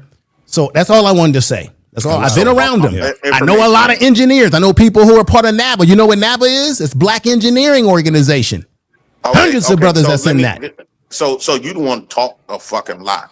Okay. Right? So I'm gonna land my plane right there. Can somebody else step in? I'm sorry. I'm talking too much. I want to ask you a question. With those engineering, those men that's engineers, right? Yes, sir. Can you point out something that they actually engineered with their name on it, and not the white man influence nowhere on it? Name one of them. I can, and I'm gonna look them up. I can name. No, I can. You do know that most of the. Do you know? Let me just say this for history. Infrastructure in America. Okay, I got you. Do you know, brother? Do you know? I just want to know. I just want to let them know this. Do you know that most of Los Angeles structures, buildings were designed by a brother that was an engineer in Los Angeles? There are many things that black men are doing. Do you know that a lot of the, let me let you know, a lot of your, let me just say this. Do you know that a lot of your, let me just say this and I'll be quiet. Do you know that a lot of your favorite snacks that you see on TV, it's called food science. There's black men who are responsible for some of our most tastiest snacks that we see advertised because they are involved in food science. You know where food science first started? In some of the historical black colleges. And a lot of brothers went into the food science and engineering and that nature. There are structures. There are structures that have been. Well, I'm giving you example. There are. I just told you. There are where it counts, where it matters. There are black men who have built stuff, brother, who have been part of building bridges. I used to work in construction. I used to work in assembly. Jay Prince. I'm saying that there are brothers that have been on projects. We have but anyway, let's move on. We have an engineer on the panel right now. Can we have the engineer speak then? Shit. Engineer. Me. I spent my whole career as an engineer. So you please shut him up, Please shut him up. Let me speak, because if he really was an engineer, right? Why don't we he won't be on this platform, man. Let him go. He would be somewhere. You just control this fucking guy, man. Go ahead. You should shut the fuck up and let people talk. You be soaking in money right now. Go ahead. He is. Go ahead. Oh my God. He got plenty of money. It's kind of funny, right? Because when I put both his girls through college. When I went to engineering school, right, I was kind of a pioneer because I was the only black guy in the whole chemical engineering department. Chemical engineering. Yeah, in the University of Buffalo. So, but when I worked as an engineer for the Department of Defense. Some people don't like that shit, but for 10 fucking years, I sat on the software release board because we made weapons and mass destruction. They started to automate them, right? All the software that came out of our organization had my name on the fucking release document that said it was fit for use. I had generals, colonels, everybody answering to my board to defend the veracity of the software before it went out. Stop what? You know, we had a whole cadre of people from the organization sitting around the table. We're talking to multi-billion-dollar corporations, all of that shit. Right? So if I had any claim to anything that say, what did I do with my life? For that time, the only thing that mattered was getting our fucking soldiers back home safe. And that the shit that they had out in the field worked. I didn't have no political conversations in the board. Nobody, I don't give a shit whether you were a Democrat, Republican, I didn't give a shit. We didn't talk about that. Because the only thing that mattered was getting the soldiers home, giving them the supplies they need that would work when they needed to work. So when I hear somebody, but it's almost beside the point, right? Because I'm not the most brilliant engineer in the whole world. I just knew that the fucking ladder had to be up against the right wall in order for us to get shit done. So the point really is, and so one of the things when my kids went to school, they didn't go to college without a plan. They didn't just go to college and waste a year or two so they could figure shit out. I didn't have the money for that. Before they went in, you're going to do this and you're going to do that. You know, so I'm just saying, you know, so we take a lot of heat for baby boomers because we're supposed to have left out kids to dwindle on their own. I'll tell you, that shit ain't true. Just like me and my wife, we kiss each other every day, and we've been married for 39 fucking years. You know, so I sit back here and listen to all of this stuff. We got guys like Jay Prince. I don't want to say I pity his kids, but I don't know what he's teaching them. What is he teaching them? Because if he's telling them the shit he's telling us, man, I pray for them. I pray for them. Let me just say, go ahead. I'm going to say this. If Jay Prince is out there listening, because he's saying that black men haven't accomplished anything, what good is going to school, what have you? Well, you foolish individual. A black man by the name of Dr. Mark E. Dean is responsible for some major patents with the IBM computer. He owns 9 patents, and there are other black men that were involved, which is making it possible for us to have this internet today to be able to do what we're doing up here. Black men have been involved in engineering and space and computers and what have you. So he's saying that we read in books. Why don't Jay Prince needs to read a book so that he can find out about things that black men have done in science and engineering that's been hidden away from him because he obviously hasn't taken the time to read and find out about accomplishments that brothers have made in engineering. We're talking about in bridges and things of that nature, that roads. There's things that black men are doing behind the scenes that it's not getting advertised.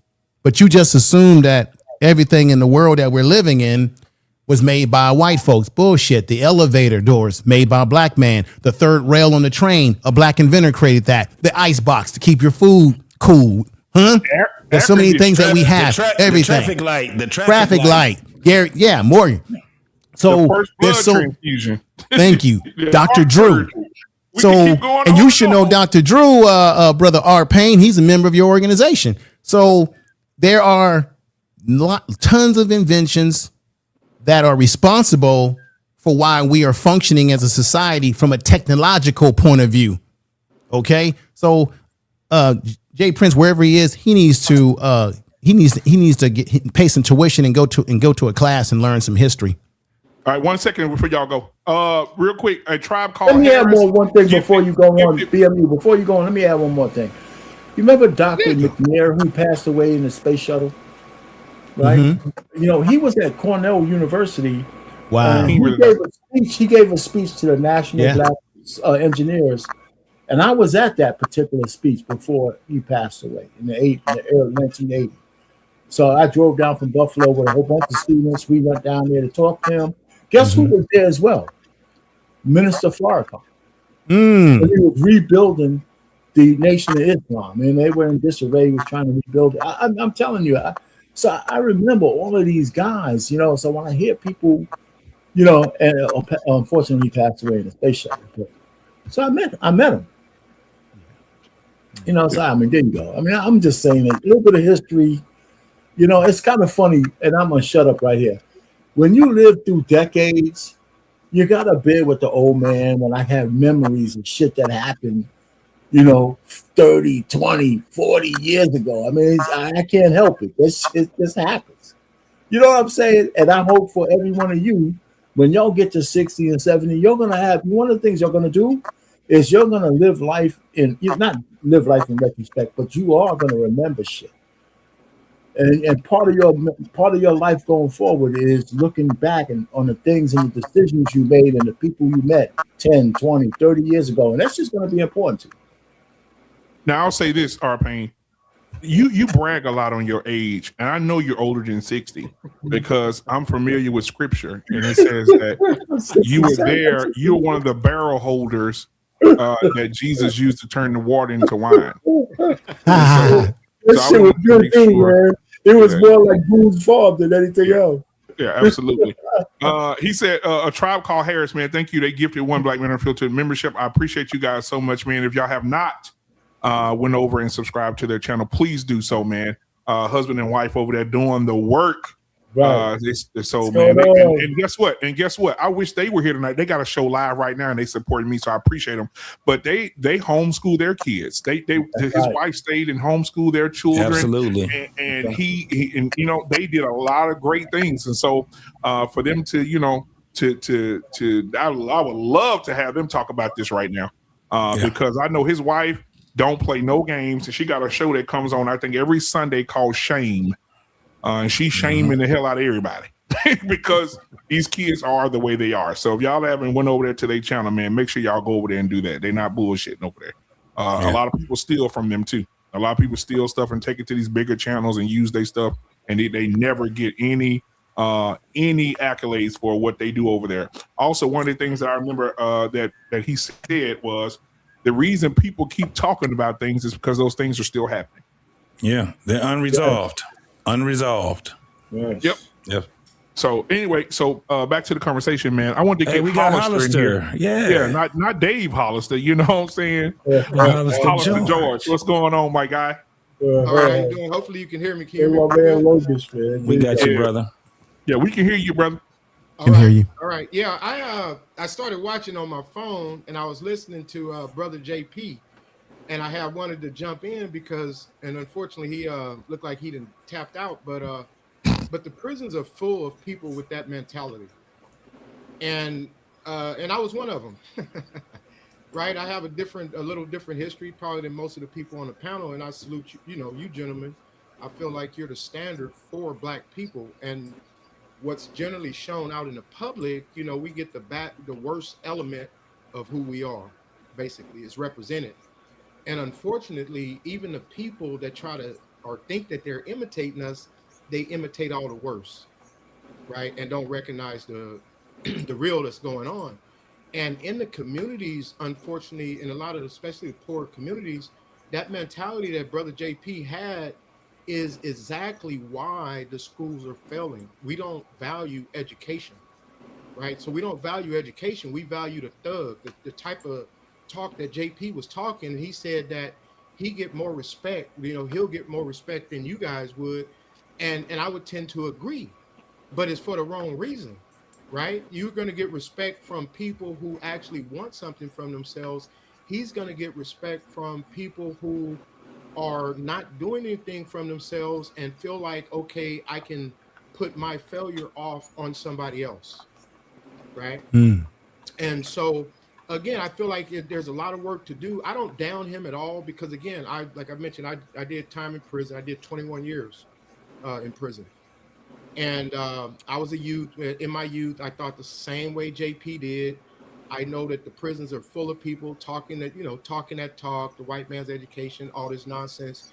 But like one of the gentlemen, I forget who it was on the panel, making a point that, look, you in America, and this is the standard of success that you're going to need in order to survive. And if you go to China or anywhere else, you're going to have to go according to their standard.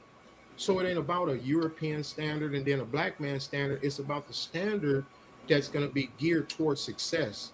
And if you're teaching your kids to not properly educate themselves, that's only for the European, and he kept talking about the natural, right? And I think eating natural and all that stuff, I think it's all good, right? But it seemed like to me, everything that he was saying about natural was trying to contradict educating yourself, right? And unfortunately, a lot of our communities, that's what we value. Like the gang members, you know, you could be out on the streets. Those are the ones that are going to be cool. The kids that are going to school, educating themselves, they're going to be the ones that get picked on. I heard you gentlemen mentioning about, you know, at one point, like in the schools, you know, it wouldn't be like any substitute teachers coming in and teaching in the school. That's because they were scared. They're scared to death. They're in fear for their life. So they ain't coming in there. It's like a lot of these schools now. It's even worse now because at least at that time they had some respect for the elders.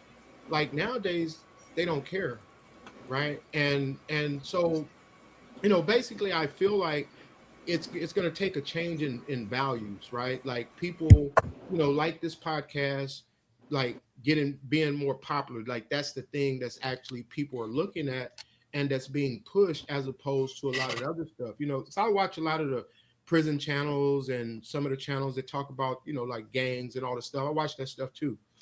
And it seems like they get more popularity than the channels that's talking about something that's actually going to help and actually benefit the people. And as long as that's what's popular, as long as that's what people are gravitating towards, you know, it's like that old saying, when you're growing up, you are what you eat, right? Meaning that what goes in is what's going to come out. So if we're always consuming all of this garbage, all of the garbage is going to come out. And you could hear that when Brother JP was talking, and he's not here, so I'm definitely not trying to talk bad about him, but I just know that mentality. I was that mentality, right? And, you know, so basically I just feel we have a lot of work to do. And I really wanted my comment to kind of follow his, but I didn't want to like jump in, rude, interrupt people and stuff like that. But I kind of really wanted my comment to kind of follow his, because I feel like he's arguing for his own destruction, right? He's arguing for his own failure, arguing hard for it. And it's really unfortunate. And as somebody said, hopefully his children, which I believe he loved his children, but hopefully they can see through it. Hopefully they can see through the nonsense, right? I feel like he's probably doing the best he can at the educational level he's at. And you know, and the thing is, it's not like I'm highly educated. You know, like I said, I went to prison. I did 21 years. I done a little bit of college. I got an associate's degree. I work right now in substance abuse treatment program. We primarily deal with parolees, people who been to prison. So I'm dealing with people who had a history similar to mine. You know, I try to talk to, you know, young people as well who are out there aiming. Like, you got a lot of young people, unfortunately, aiming to go to prison, right? Aiming to just do stuff. Even with the and I'm not sure what everybody's view, even on that Carmelo Anthony situation, but I feel like a lot of the twisted values that we're putting out there leads our children to end up in these type of situations, right? And that's unfortunate. And the majority of the people that I've seen in prison, I sat in prison with, including myself, right? You know, we could talk about the racism, which I think there is a such thing as racism, but when I look at my situation, honestly, it wasn't no white folks that came and just picked me up out of the hood and just said, hey, we taking you to prison for no reason, right? I'm out there doing certain things that would logically indicate that I'm likely going to end up in prison if I keep doing these things that I was doing. And I ended up in prison, right? And did a good portion of my life in there. And it was only in there that I really start thinking kind of the way that I'm thinking, and like, look, you know, there's good talking points, right, that the JP was making, and there's probably a lot of people, again, that the way that I talk, they would say, oh, it's sellout mentality and all that. But to me, to intentionally give people a false narrative, by definition, that's sellout, right? So anyway, all right. Yeah, I just wanted to here. And thank you for that. Right, we got some more super chats in the building. I'm gonna have my have wifey read them for me. Let's see. Whenever you're ready, sweetheart. Like, you hear me? Let me know if y'all can hear her, because I can't see him. She can see him. Go ahead.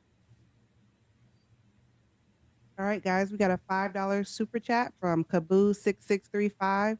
She says, good talk. She's been very active in the chat, so thank you for that. We also got a $5 super chat from Hink75.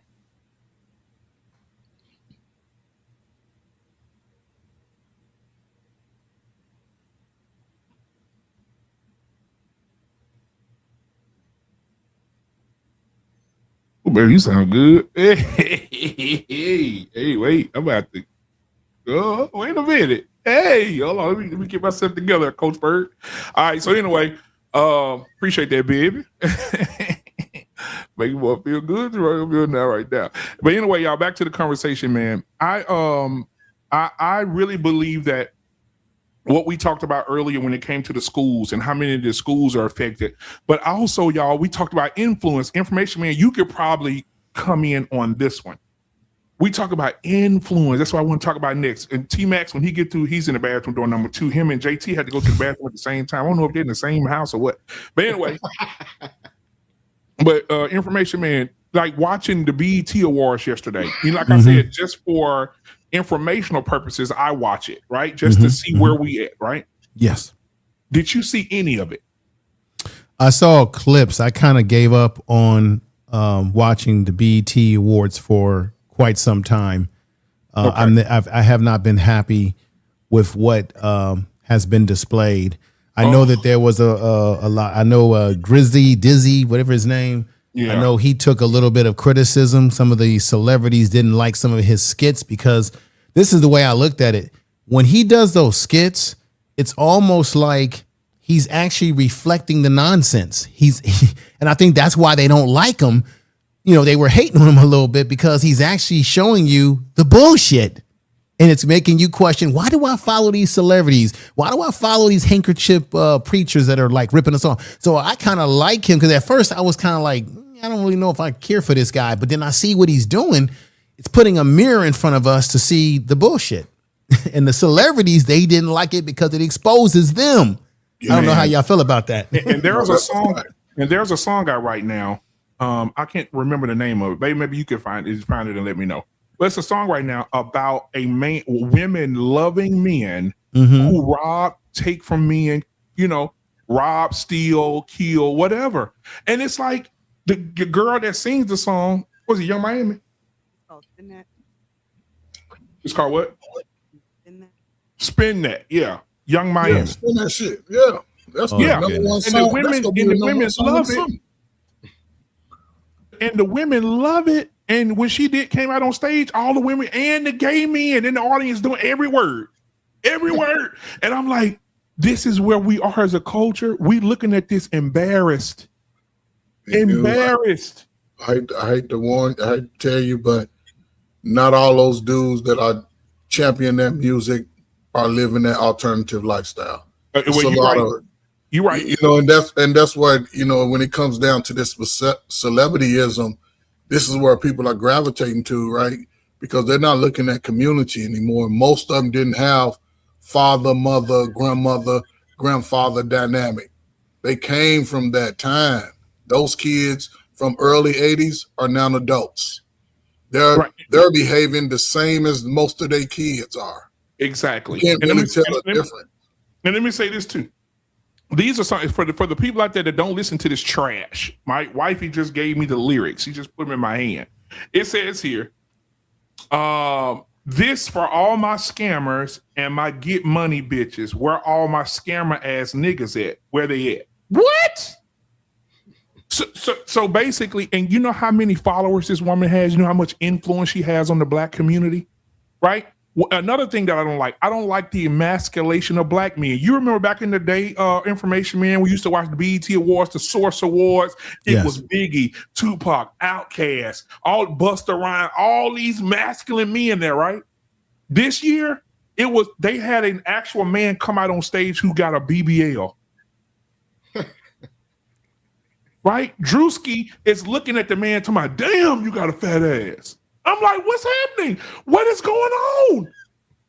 You could have never gotten away with this in the 90s. You could have never got away with this in the early 2000s. Never. And so how do y'all feel about the LGBTQI community as well as the slut community? The influence of Cardi B came on stage last night, got on stage with that big old fake tank ass of hers twirling around on the pole. What are your thoughts, Information Man? My thoughts is that the only reason why this is having legs to gravitate, and the sisters are not going to like what I have to say here. I think black women are the ones that co-sign this behavior, because we talked about this before on this channel. Yeah, black men do not raise our kids. We don't raise our sons to be feminine or gay. We don't necessarily say, "Hey, I'm going to make them feminine. I'm going to feminize my son. I'm going to put him in dresses. I'm going to do all of this sort of stuff," right? So you have to look at, where do guys that are feminine like this, that end up being gay, where do they get their cues from? They learn to do their makeup from women. Women embrace. This is what I'm going to say to y'all. Women embrace gay guys because they can have companionship with gay men without the expectation of sex. So all women want a male friend, and they love the gay men because they don't have to worry about the gay man trying to get in bed with them. And so the gay man gives them the gay man gives them an element that they can't get from the so-called straight man, that they embrace them. And all that dancing, all the twerk, and all the stuff that you're having that's happening to Cardi B's, they're being endorsed by women and gay. I got to keep it real, and gay men. They're not being endorsed by masculine men. So that's where we are as a society, unfortunately. And then I think rap music, from its conception of where it was in the past, I'm old enough to remember this. I think rap music has now become a detriment to our community. Yeah. The rap music in the form that it is now is not good for our community. It's a detriment. It is dangerous to our community. Rap music. I never thought I would. From where it came from, I hate to say this, but it is a detriment. Yeah, it went back into the closet. Basically, it went back to the closet. This is the problem that we have right now. We, as Black Americans, are so disconnected with our children, we don't even realize we are. We don't even realize we are. I remember when my parents were telling us, when it came down to like just rap music, I'm not gonna stay on it too long, but I'm gonna say this. They didn't like it. Our parents didn't like it, right? Because it was something that was new. But what they didn't know was that there was a lot of education that came through it. They didn't know this. All they knew was that that's not music, because all they heard was a drum beat and somebody that was right. And then once they started to understand where rap was going, they said, well, we was the ones that started it. Y'all remember the boomers were saying that shit? I'm not talking about you, Arpan. I'm talking about the older boomers. They said they started this shit. No, they stole it from the youth. They stole it from the youth. They stole it from the and they didn't give us the credit. I'm talking about the X generation. They didn't give us our credit that we were to deserve, right? They didn't start fucking around with our type of gold art until it started to be commercialized. MC Hammer, anybody? All the stuff because they can understand it. But they didn't know nothing about Tribe Called Quest. They didn't know anything about BDP. They didn't know anything about spoken tongue. They didn't know anything about that. So now that we're older, our children have no idea either. Because all they hear is booty music. Them bitches, where y'all at? Yep, and guess what, JT? Spin that shit. And just to add this to what Information Man said, Information Man, I don't know if you're up on this, man, but the people around me keep me notified. Whether I talk to these people or not, over here, I listen to things. There's something right now called Information Man. I don't know if you know this. You two, T-Max and Hollister and Coach Ferg. I know JT, I know you know. Arpine, I know you know probably. There is something called a lavender marriage right now. Are you familiar with lavender marriage? Information Man? This is more craziness. Yeah, I've heard a little bit. A lavender marriage is a woman who knows the man that she's with is gay. Is gay, right? And she but still engages just to have kids, and so they can have a connection in their femininity. Did y'all know about that? Yeah. Women are purposely marrying gay men and having sex with these men because they want to be able to have sex and also get pillow talk, also have a soft and gentle man. On here it says, I'm reading it right here. It says a gay man and a lesbian may carry on this relationship to appear to be in a heterosexual relationship. So, yeah, somebody just grabbed them. I mean, listen. We shouldn't be surprised. I mean, the decadence in our community has been festering for decades. Listen, we just had a Supreme Court ruling to just fucking tell people that you can't have a chick with dicks in a female locker room or a female, female sports. But you know what? They didn't even go far enough because it was statewide. It's not even a federal law. You say it like you tickled, man. So they said just in 2 states you could deny men from being in female sports, but the Supreme Court didn't even go far enough. So if California wants to have chicks with dicks in female sports, they can do it. You know, so but you know, in a couple of states, so every state has to petition to make that illegal on their own because they didn't make it a federal law. So they didn't even go far enough. The point I'm trying to make is there's a recognition across the whole United States that we got freaks. The freaks are taking over. Let me tell you, if the liberals take over the White House, we might as well all move into the goddamn sea. Because the way they're thinking, the people who control the Liberal Party now, I don't want to live under that. I mean, I'm not moving out of the United States, but we're going to have a whole lot of bullshit going on. I can tell you that. You forgot what Houdini told us years ago in their song. They said the freaks come out at night. Y'all forget about that? And they come down in the daytime. Now they day walkers. They like Blade. But I have to put part of this onus on the men also, though. Got to put the onus on the men. My girl got a girlfriend. We've been letting this homosexual shit with women. But I'm talking about the men. But I'm talking about the men right now. Oh, I get where you coming from, JT. We've been letting this shit slide for too many damn years. It's fine for 2 women. I want 2 women to be together. Right. We got to get out of that. We don't. You're encouraging the behavior. We are encouraging the fluid behavior, and now it then turned into our children are saying, "Hey, look, everybody is everybody now." I'm with you, JT. I remember back in the day when you saw 2 lesbians getting on there with 2 pretty women. You saying, now I don't even want to see none of that shit. I don't want to see none of that. It was that, and men started taking their women to strip clubs. Right. Now the women are running the strip clubs now. Right. I just want to make this, I want to make a point here, if I could. One of the things I've been noticing, I don't know if my theory is correct.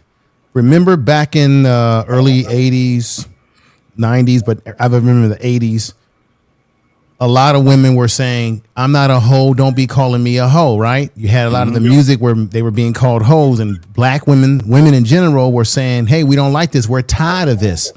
My theory, gentlemen, is that I don't think women actually had a problem with that. They just had a problem that they didn't control it and they didn't monetize it. At that time, it was mostly men that were in control of monetizing it. So when you see the Cardi B's, when you see people like Meg Thee Stallion, they don't have a problem with exploiting themselves. Look at OnlyFans. As long as they're making a profit, women, I'm not saying all women, but some women, certainly today, don't have a problem with exploiting their sexuality as long as they're in control and they're profiting and you're not profiting. They don't have a real problem with it. So all that stuff that they told us back in the Bay, it was all a lie. They just didn't have control of the mechanism and what have you. I don't know how y'all feel about what I'm saying. No, you're right. Let me add something and I'm gonna let y'all cook. Also, last week information, man, let me catch up on this too. We got the lavender out the way. Last week, me and JT was having a conversation. Now it's LGBT. We can't be disrespectful. It's LGBTQAI plus 2 spirits. What? What hell's that? Yes. What the fuck is the other thing? They added 2 spirits. They said that it's an Indian culture, and they say back in the day they were gay Indians who had 2 spirits. Salute to your president. Now, you do know, BMU, that there are those in the gay community who do not like the transgender community because they feel like the transgender. Because remember, the big issue was gay marriage, right? A lot of people were like against it. Okay, they got the gay marriage between a man and a man and a woman and a woman. But then what mucked up this whole situation in our country is that you had this segment of the gay community, the transgender, the transsexuals. And there are gay people, gay men and women, who don't care for the transgender community, who they feel has mucked up their situation. Because you gotta, so just keep this in mind, they have infighting amongst themselves. Yes, they do. So the whole thing is a powder keg of craziness. But you know, information, man, that's not so far fetched because as black people, we infight with each other as well. Yes, sir. We infight Yes, with each sir. other, so I can see that. You know, it seems weird, but there's a lot of. I was gonna say a lot of straight gay people, the regular homosexual or the regular Right. lesbian, they can't stand those transgender people. Well, just like we're embarrassed by some of the things we see in our community as heterosexual men, right? I'm not going to put it past that there's not gay people out there who are like sick of the transgender movement and how it's kind of mucked up the waters for them. No doubt. Yeah. And I'll say this too. I think because we had these shows for years. Information Man, you was here for a bunch of them. We said this 3 years ago, JT. We said this, Information Man, 3 years ago. We said, y'all, all when the women were online, I'm gonna go back and find some of these videos. These women were online saying, we support the gay agenda. We support men who want to be women. Now these men, the surgeries that got so good, shit, you can't tell them apart no more. And so now the women are saying, we want it back. You can't get it back. They done took it from you, right? They out here calling, they calling themselves, they saying they got a bussy. They saying that they all this freak ass shit. These black women enjoy. Now I'm at work. I'm listening. The girls saying, "Ooh, did y'all see them freak ass gay niggas? The world God need to just come and burn the whole place down." But you niggas was just celebrating Pride Month with these motherfuckers. Listen, most people are gonna rock with who doesn't hold women accountable. Gay people that live that lifestyle don't hold women accountable. So yeah, they ain't gonna have no BMU as a friend. You toxic, you all the negative stuff that they try to put on you because you're a straight man. But again, if most gay men don't hold themselves accountable, they some of the sluttiest people running around. The women are the same. And they want to be able to move freely. And that's why they sort of join together. You know what I'm saying? It's just unfortunate because it took our brother president to sort of sign the legislation to let y'all sons become y'all daughters. So now we got young boys getting surgeries to become their sisters. So, and guess what, Coach Ferg? Now let's look at this, all y'all, as a whole. And T-Max, you can get in on this one. As a whole, look at the stuff the pressure that our kids are under. There are teenage relationships that's lavender. There are straight girls talking to gay dudes right now, and they 14, 15 years old. Then they got to deal with that. Then the pressure of social media, the pressure of having sex, right? Being pressure. Oh, you ain't having sex, you ain't shit, right? You think they can deal with abuse at home, verbal abuse, physical abuse, then sexual abuse for some of these kids. I mean, shit, if you got all that pressure on you, how can you even be successful in the classroom? T-Max, I mean, what you got to say about that?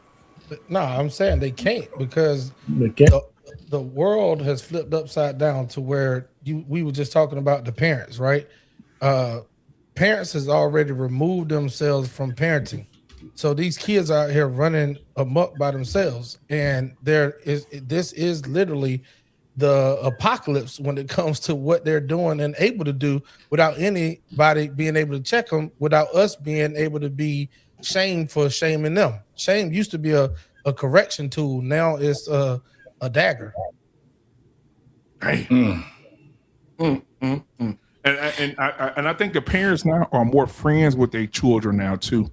And I think, because I saw a baby. My wife just showed me this about a baby smoking weed. Okay, a baby smoking with the mama giving the baby weed. Or there's another video. I don't think we can even show it because it's children. There's another video of a mama whose son is probably 9 years old. Got on heels. She got the pole in her room. And she said, bitch, go, bitch. And the little boy on the pole, going up the pole, coming down. He 8, 9 years old, guys. And that's what these are the things that we're dealing with. And sometimes the person that the court give custody to ain't the person that need to have a child. Let's just start there. The most of these women who got custody of these kids do not deserve to have these children. I got one for you. We just had a show about the mama that lost her baby during that whole investigation. Oh, yeah. Did y'all see the picture that she had at the baby's funeral? Nuh-uh. Money, I did. Money in her hand. I saw it. With all that money in her hand, smiling. Yeah, you right. I'm lying. Yeah. We didn't know that was her. That was her. They Holding don't it like this, care. like yeah, this. man, she got it like a fan. Yeah. God dang. At this baby's funeral. What we doing? What we talking about? Going right back to what we were just saying. Our kids are dumb, but they're not dumb because it just happened. Right. It took time. It's the neglect of the parents. And we seen it in real time tonight, and we're gonna see it every time this guy comes up. You got a lot of parents that think like that dude. Yeah, exactly. I agree. Got a bunch of them. They don't care anything about their kids having some type of fortification so they can be better than them. I don't care what your foundation is. This is the craziest thing. We all didn't choose to be on this earth, but we're responsible for our lives, and we're responsible for absolutely getting our kids to a point where they're responsible for their own lives too. And for some odd reason, we have benign neglect with entirely too many people that are parents. Somebody ain't a parent. I get it. I understand. You don't get it. But when you got people that have 1, 2, 3, 4, and 5 children, and they're speaking the way that we just heard this tonight, this is what they ain't just dumb for no reason. Like, man, I just sent you a bunch of links. We done went over this shit, man. For you remember when I say our children are dumb, I'm just being hyperbolic about it. You know what I'm saying? I'm being to a point where I'm just saying, listen, it's something that needs to grab the people and tell them, listen, kind of drop the ball. And this is the craziest part. They can even have an education. They can have a degree and all of that. They talk the same way as the ones that don't have a degree. Yep.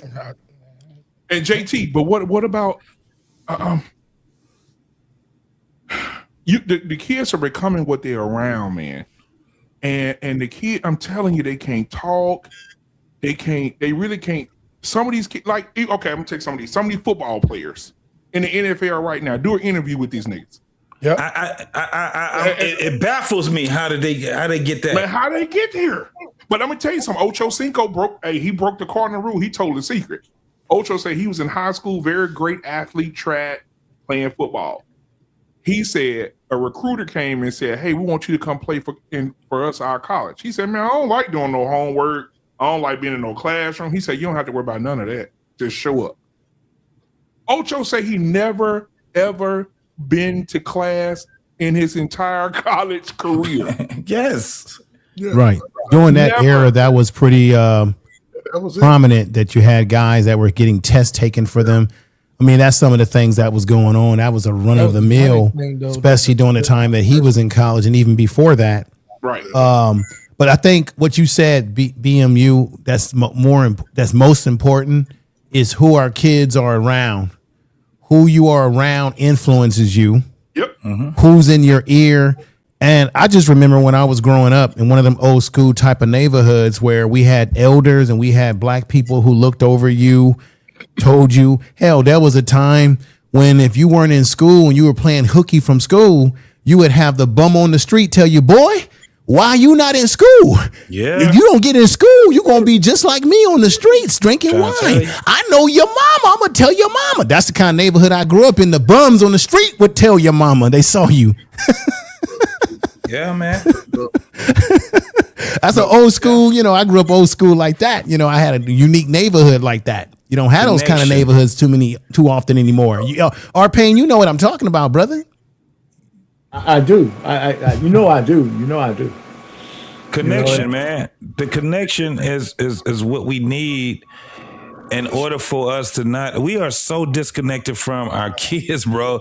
This is crazy. I show in BMU if you can just give a couple of illustrations with some of those videos to show how disconnected our kids are, bro.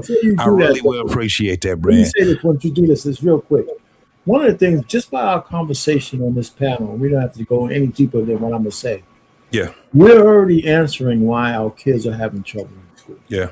We're so disjointed as a community, and it's all the things, all the factors that we talked about tonight is a part of it.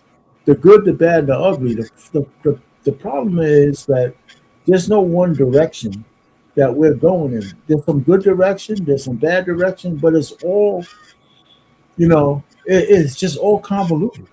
It's chaos. It's chaos. Yeah. We got a chaotic community, and our kids are suffering. Yeah, and that's one of the culminations. Just like somebody said, it's like we definitely in the storm of where our communities from top to bottom have been stripped in a sense. I always appreciate the elders in my community reporting back to my parents today. I appreciate my father telling me to make sure that I speak to Mr. or Mrs. So-and-so up the street. So as I got to be an adult, I say an older teen, man, I was big on citizenship. I was big You on... did call them by their first name. Oh, no, it was Mrs. last name. Well, I didn't know first names. I didn't know elders' first names, right? I was going to church when they was taking family pictures. Any of y'all remember taking the family picture at the church with my grandfather and grandmother, and I'm looking like you know what I'm saying? And as we Gen X got out into the adult world, we were faced with the drugs. We were faced with making decisions to go to college, military. And I think a lot of us coming out of high school had sort of these skills that were given, because not every student was going to be adept to go to college, but they could fall back on that Votech. They know they had wood shop, and they can still at least come out of the house saying, I'm going to be somebody. I don't know what it is, but I'm going to do something. And then we started having children. I heard people say, I don't want to treat my kids like my parents taught me. Well, damn it, you've been working since you was 16. You graduated high school. So then we sort of softened it up. And now some of those children of that time started having children, and they want to revert back to the childhood. But look, Colbert, 7% of black families, somebody put in the chat, 7% of black families were married back then. Yeah. Yes. But even if it wasn't married, when you started acting stupid, BMU, guess who mama called? She called daddy. Come over here and knock him upside his head. But even then, the women didn't shame the men.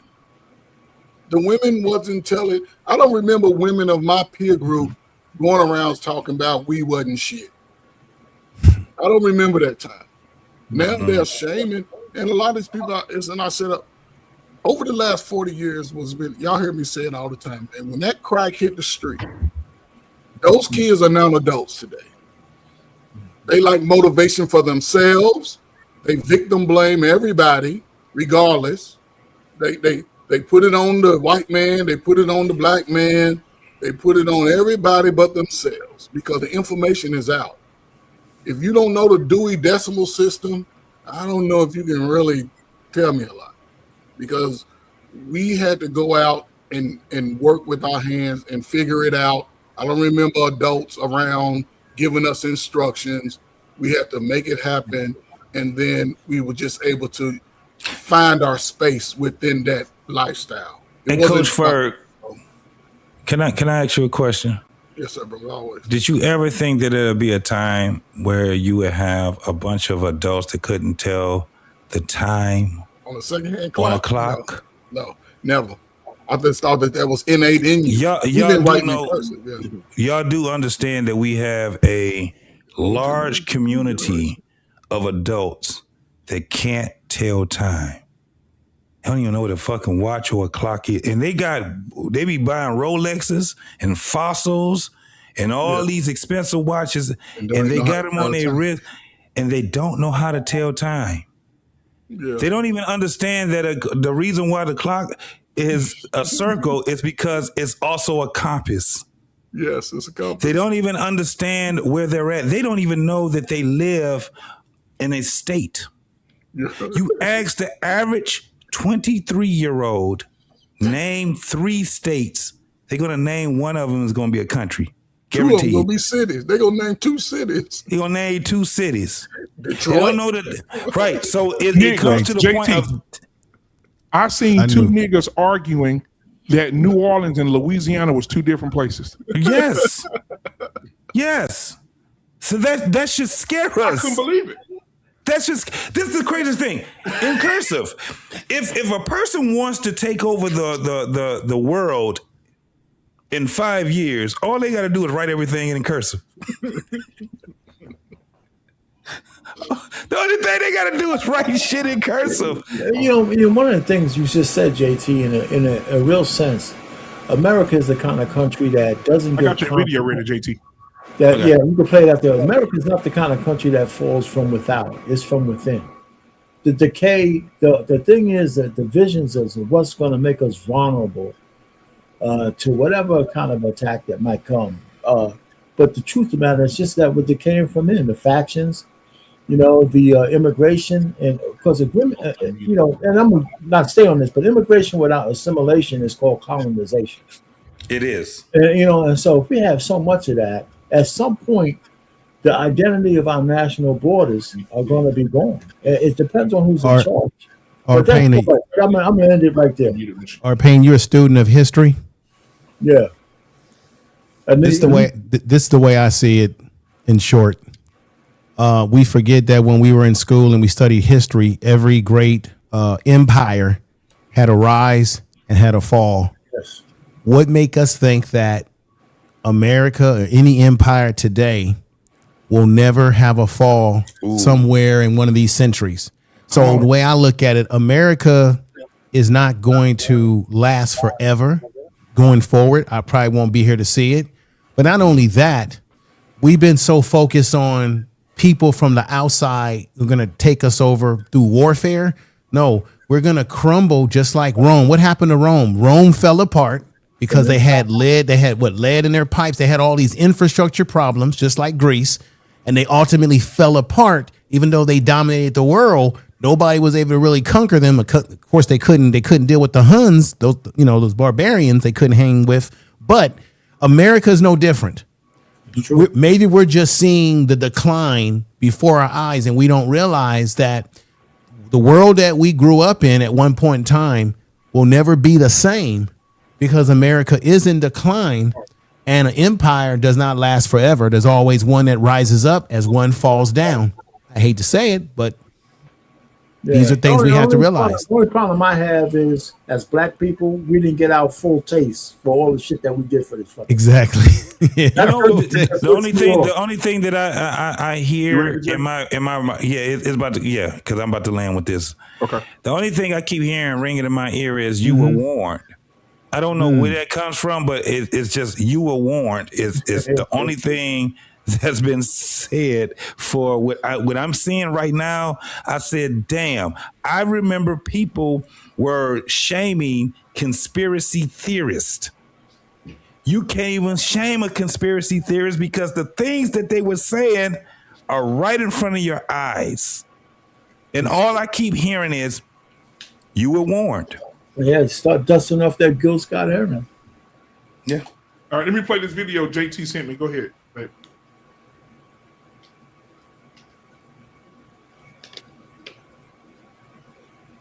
Marching, protesting, praying, holding hands.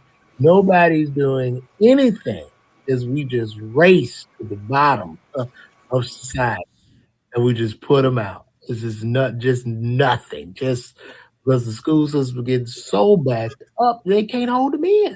As you look up, you got a 25-year-old in the 9th grade. Now you done broke laws and everything. You can't have these grown-ass men around these children, even though they don't even have the proper education.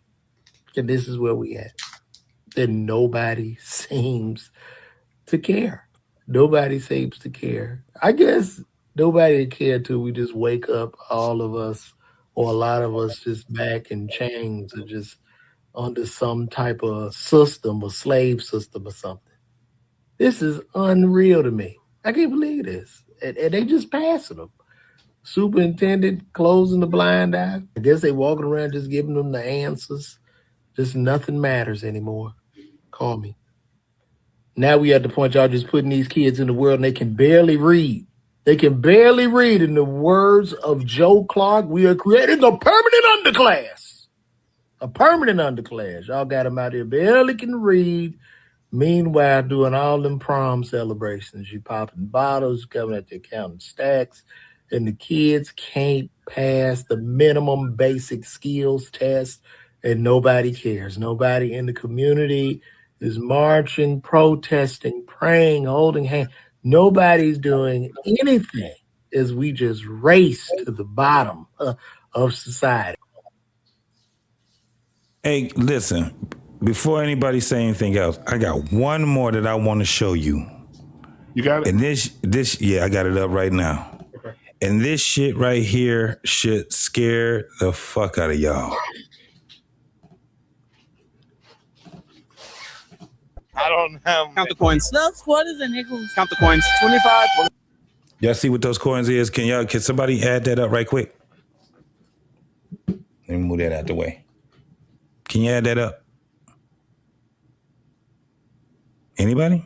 I said 49. It's 50 I cents. can't hardly see 40. 30. You got 3 dimes. 50 cents. 50. 50 cents. Yeah, I can. Yeah.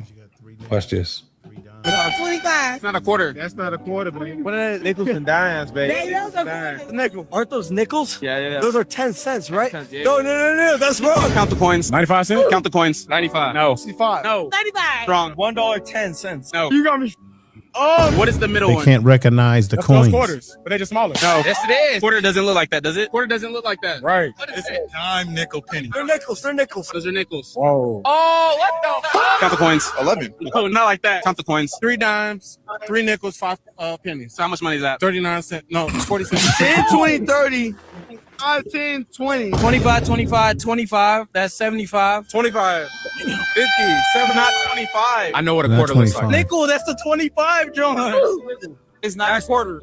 That's a nickel. Five. Or hold on. Let's figure out what we know. Pennies, that's 5. Is this not the 25? 25, 10, 1? Wait. What's the far left? 5, 10, 15. Okay. 30 plus 15. 45, 46, 47, 48, 49, 30. 30. Oh! No. I only know Barack Obama. Count the How did Y'all she get 30 out of it? Yeah, no, this is what we get with the kids. Y'all old. T-Max. Y'all old. That's what we get. Can't make this They're shit telling us that we're irrelevant and we're old. When they're telling you that you're old, that means that you're irrelevant. We ain't trying to hear shit y'all old motherfuckers got to say. The old heads be talking. These motherfuckers can't count. Right. They can't even recognize their own country's currency. Imagine if you on your deathbed and they got to count some shit. Right, but JT, part of the problem is that most of these kids, let's be honest about it, a lot of people use their plastic to purchase things. These kids, when we grew up, we were drilled to understand what the coins meant. I was more taken back that they didn't even recognize the coins, right? So that tells me what? They're oriented to just doing what? Play with Cash App, plastic. Digital So to the point that they don't recognize the coins anymore because it's not prevalent in their life. And that's my point when I say that we are disconnected from our kids, right? And it's done by design. The craziest part is it's done by design. We see it. And when we're trying to tell them something, they will say, you're old. Don't nobody use that shit. This is something that we're exactly supposed what to they're gonna be. say. This is something that we still supposed to be. I don't give a damn if you're not using it or not. The orientation is still its currency. It's currency, and it's your American currency. The thing is this. When I was 3, I knew the difference between a nickel and a quarter. I knew the difference between a dime and a penny. You know why? Because my parents used to sit there and connect with me. Here's your allowance today. If I give you $1, by the time I'm 10 years old, I should know that if they give me $1, they ask for 50 cents, how many quarters I'm supposed to give them. Why? Because they just connected to me. At the end of the day, our kids are not being connected to. I'm not saying that they're dumb just because it's by happenstance. I'm saying they're dumb because the parents have disconnected themselves from the children, and the children have disconnected themselves from the parents. The parents are disconnected too, though, because you have to think about it. You have these young ass parents. Coach Ferg gonna love this. You have these young ass parents who are also sitting side by side with their kids on the same cell phones, on the same social media, on TikTok, making TikToks, doing this. You can't. Back in the day, JT, our mamas and daddies didn't have fucking phones and TikTok and technology that they can be on their watch, they can be on their phone, they can be on the fucking tablet, they can be on the goddamn MacBook. They got so much shit now that occupies the parents and the kids. Twitter, you can't even have that no more. Well, how many TikToks do we see with a grandmother, daughter, and a granddaughter all dancing? It's one going on right now where they had a grandmama and the daughter and the granddaughter all trying on bathing suits together and shit. Right. Yeah, it's crazy. It's crazy. T-Max. Nah, I was just about to say to JT point. Dude, don't you cuss at me like that. Nah, you good, bro. I'm tired. I gotta So look, to the point that you just made though, champ, like that's a real thing, that them not recognizing our currency and having what we had, but we are also in the transformation age as well. And our older people that's 35 to 40 plus that's watching these youth that don't know what we knew, we're gonna be 55, 60 some plus, and the transformation is gonna done happen. And we're not going to know cryptocurrency. We're not going to know different AI technologies and things of that nature. And here's the difference. I'm trying to tell you, I saw that same transformation with my dad and them when the cell phones and stuff start breaking out, right? And I can count the last. I'm just trying to tell you. Now we know what substance is. We know what that looks like.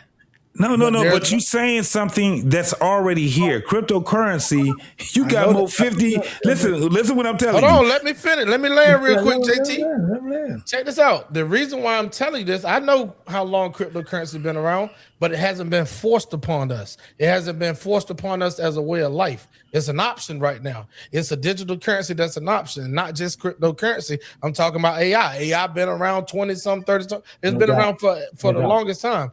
But we're closer to it being the norm than we've ever been. I get that, but the only thing I have pushback on is this. My parents, they were denying technology. Their generation was denying technology. Our generation the X's we don't deny technology. Just like what we just said. I'm telling you right now, I'm 53. Bro, I can work a cell phone. I'm a IT dude. I got friends that are. I'm a mechanic. I understand everything that goes on in the world right now, right? The problem is not my age. The problem is me having the willingness to want to. Hold on, JT. I got to cut you off just like you did me. Yeah, go ahead. You're an IT guy. That's why some of your friends. No.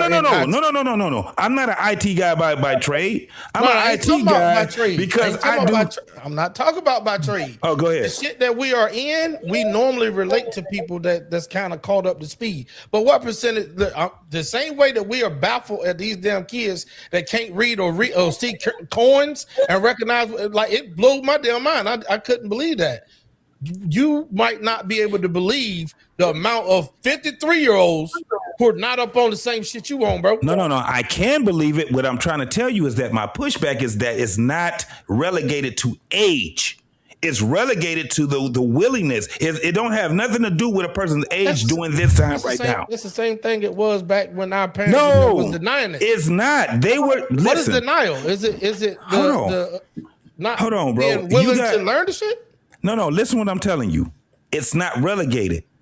Normally, the child is smarter than the parents. I got that part. Okay, now we're in a space. But they are smarter than us in certain stuff. They're not.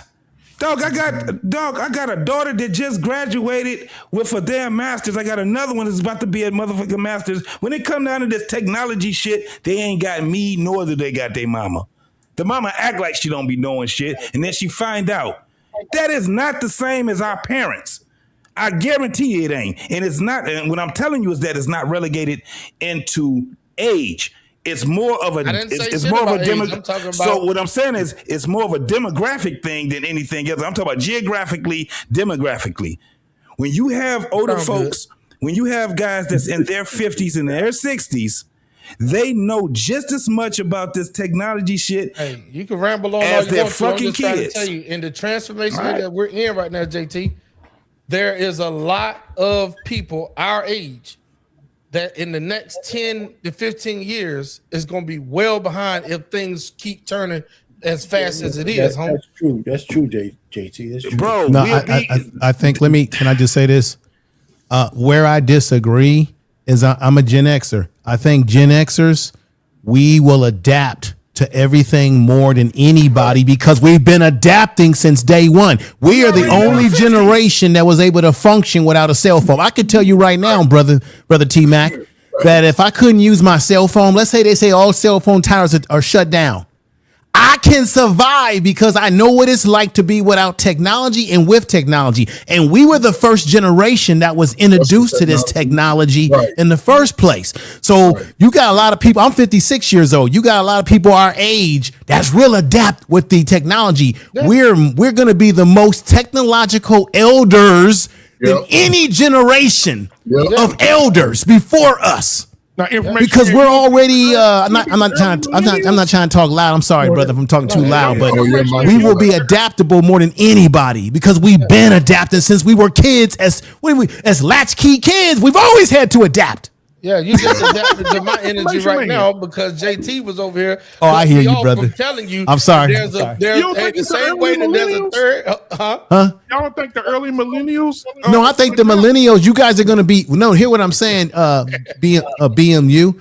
The millennials, you guys are going to be adaptable too. But what I'm saying is we're going to be closer to getting to being elders, meaning in our 70s and late 60s and 80s. And I'm saying because of our background, we're going to be the most technologically prepared generation of elders that you've ever seen.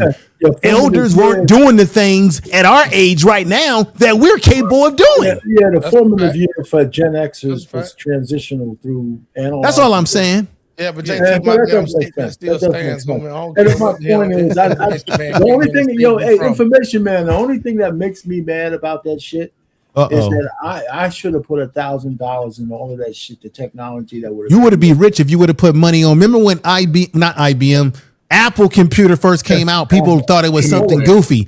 If you would have invested early, you'd probably be rich right now. Let me tell you, as an engineer, I worked with Intel chips at 8086. Oh shit! You know about it.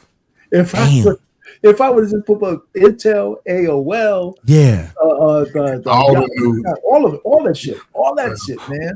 Netflix, Buffalo Wild Wings, all that. I mean, I went to school in Buffalo. Shit that I'd be free as a motherfucker, man. I got it now. I already got it now.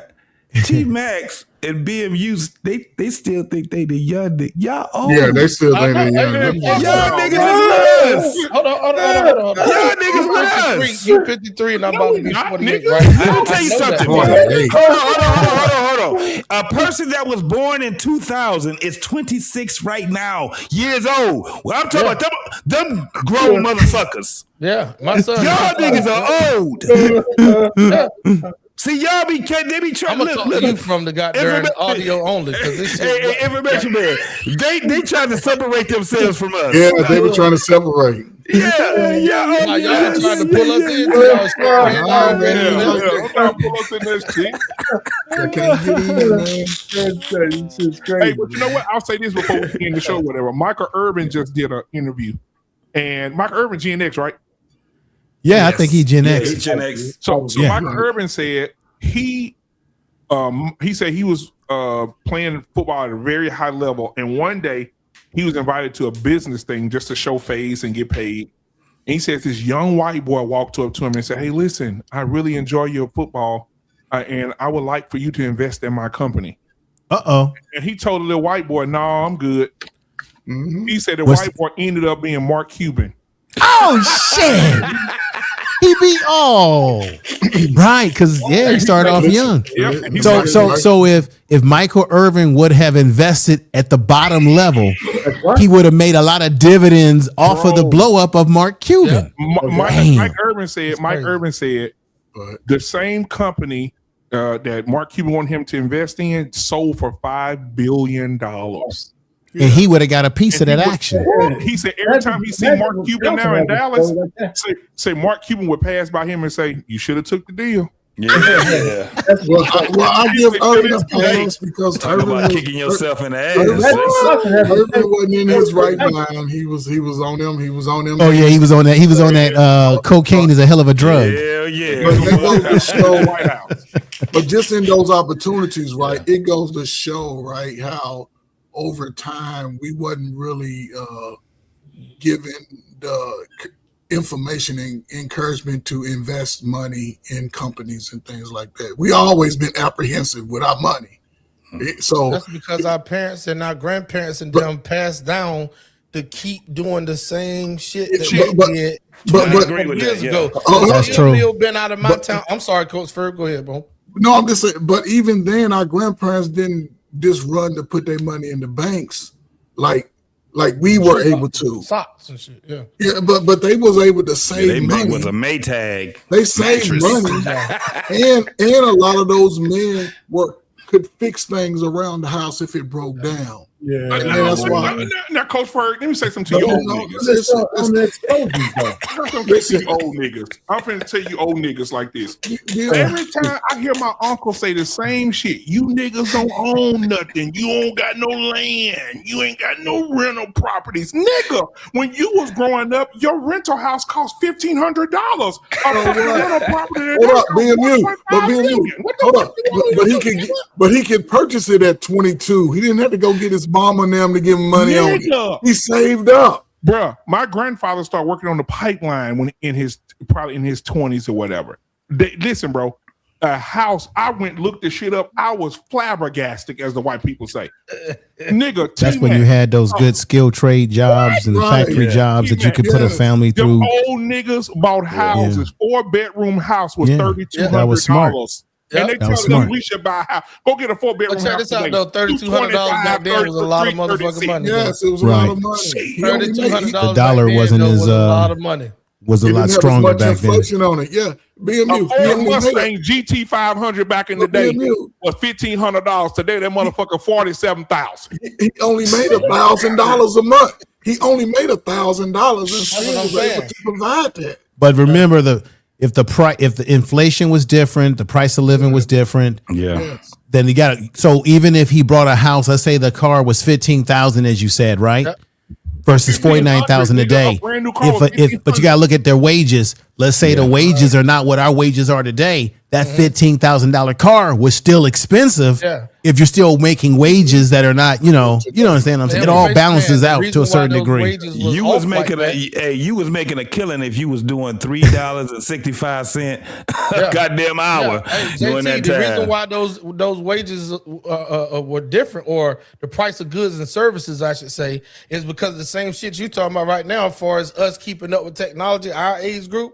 Back then, you had if it was a house, the wood was being cut by actual people, not machinery that cost to be made. Facts. The cars was being hand fucking put together by people that there was no willing machines to work for $1,000 a month versus all these goddamn robots. So the technology is great and fucking up the economy at the same time. It's a pro and a con to it all. Right. Yeah. And think about it. When you buy a car back in the day, you get a deuce and a quarter back in the day. That motherfucker lasts you 27 years. You could drive it through a brick wall in the grocery store, make a U-turn and come back through the other side. You couldn't tear them up. They were indestructible. Now you bump into a motherfucking Volkswagen or a goddamn hump on the ground, your shit tore up. Well, BMU, I ain't gonna even lie. I know we getting ready to go, but I ain't gonna even lie, dog. I hate deuce and a quarter. My father had a deuce and a quarter. He painted that motherfucker black, right? Yeah. And we were driving down the damn street, and my friends was all outside. They was like, Batman.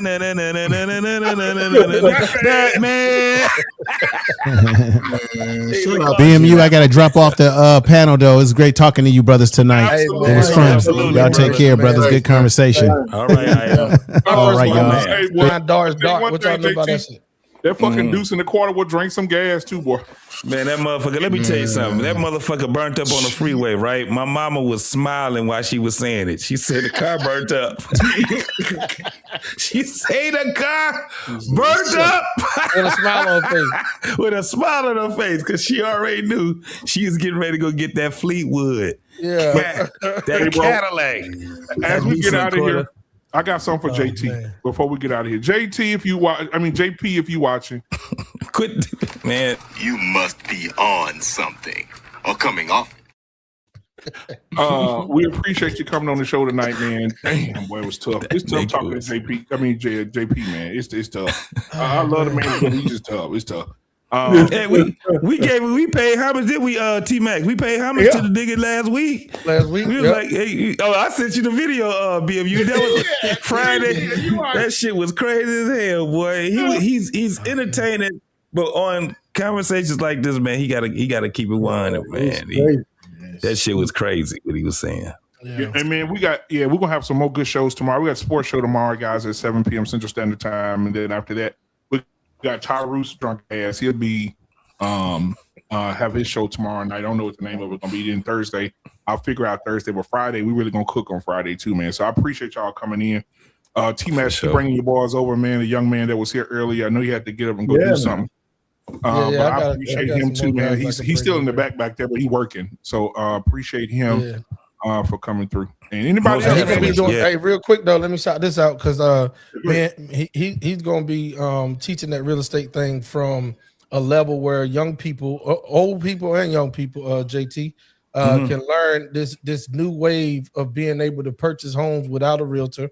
Purchase homes without credit. Do a lot of stuff, buying and selling homes and making a profit off of just the paper itself, not even actually taking ownership of the home. So shout out to my man Swan, man. Shout out to him, man. I need to tap in with him on that because that's one thing. Yeah. We'll talk about we'll talk about that also because we also talk about the great things about the young generation also, like guys like himself and things like that, man. So I really appreciate that, man. I really appreciate it. That's the one kind of show we need to kind of have at some point. Somebody talk about finances, real estate, stock, investing, all that shit. Yeah. Just not to tell people what to do, but to say, hey, this is what's out there for you. You got to learn this stuff. All right, Caboose, hey, anybody watching right now, y'all hit the like button, hit the subscribe button. If you want to do a super chat, Caboose says she's already on it. She says, give us some super chats, help this channel meet its goals. So I appreciate that very, very much. Caboose, I really appreciate you. Absolutely, man. And well, y'all hit the like button, subscribe button. Y'all watching right now, go ahead and do that. That helps the channel a lot. Hey, the replay gang. Tell them, hype this motherfucker up, man. We got videos all damn day. Y'all hype our videos up, man. Hype us up. Hype them up. Hype me up. But listen, bro, that video that's talking about that meat the other day that fell out that truck. That shit went viral, didn't it? Damn near. Everybody in the chat to my no sir. Please start over. Let's cheering them on. But Hollister, thank you so much, man. Whenever you want to come back, we're here every day of the week. If you want to even be up with our pain, the old fucker above you, he has a show on Monday. He talks about politics. He talks about, different things. And now he's into music. So he's making love songs, touching himself and shit.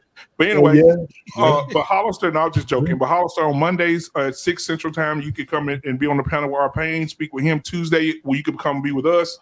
If you want to send me your contact information, I'll let you know what time the shows are. I'll send you the links and everything, Pauls. And you could email me at blackmanunfiltered@gmail.com. See, blackmanunfiltered? Yes, at gmail.com. And I'll send you the link to the shows, and you could come and give us be on the shows with us during the week.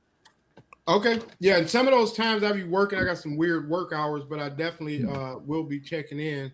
Okay. I like what you're talking about. Absolutely. So yeah, email me and I'll send you all the times, bro. Coach Ferg, thank you for being here. I'm tired of yellow skinned niggas, but I will give you. I'm so tired of his ass. Man, boy, y'all love the light skinned gods, man. Listen, shout out to the crack era. Hey, but JC, also, man, they have a sports show tomorrow, so it's 7 p.m. Central Standard Time, guys. If you want to come over and be with them on the sports show, because I know tomorrow they're gonna be talking about a lot of things. I also want to put this out there before I leave. All you LeBron fans, he done killed his entire legacy. I don't want to hear nothing else about comparing him to Jordan. You went back to Miami? No, he declined the Lakers. He's going to Golden State. He might. Oh my God! Get out of here. Yeah, whore. He's a loiterer and a whore. You trying to go to state? He's going to Hey, Golden he's State. raised by a baby mama, This man. was That's how they happening, act. man. It's going to happen before midnight, but this was going to happen. He told the Lakers today, I'm not going to play for you next year. I'm done. Is he taking his son with him? That's all about just ask. Yeah, he probably take his son with him. Now he's trying to get AD. They trying to get AD traded from the Wizards to Golden State. Once that trade happens, LeBron's going to sign with Golden State. So you're going to have Steph, LeBron. They still ain't gonna do shit. Yeah, Steph, LeBron. And 5 years later, we're going to hear that LeBron got a third of Davis. Golden State stock. Jordan is the GOAT. Period. Jordan Always, is the always GOAT been. and will forever be the GOAT. Mm-hmm. I don't want to hear no And LeBron talk no more. then there's Kobe. And then there's Kobe. And if this nigga keep loitering in the NBA, it's gonna be somebody else that's gonna come by his big forehead, 9-line hair having ass. Hey, You know what? I would give both of my pinky toes and my thumb to see LeBron play when Lambeer and all them niggas played. Dennis Rodman and all them They would niggas. have pushed his ass down. They would have trip pushed his ass. He's your BMU, man. That's That's your millennial brethren, man. You know. No, ain't my That's your millennial brother. millennial If I brethren, find, man. no, Coach Ferg, if I find out one of That's my your teammates brother. fucking my mama, we gonna fight. 42. He would have been Why 3. you worried? Why you worried? Was you a Hey, son BMU. husband? Hey,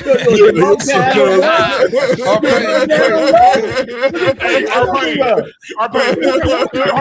I look like in the playoffs passing the ball to my stepdad. I'm passing the ball. Good stepdad. Get the ball. Calling him sir. Sir. Yeah, sir. Get over there and sit down, LeBron. Yes, sir. Oh, man. Y'all is crazy. Hey, but you know what? It's a lot of things going on in Dallas too, bro. They're getting rid of the American Airlines Center. They're building a new stadium for the Mavericks. They moved the hockey team to another part of town. They just opened up Universal Studios opens this week in Dallas.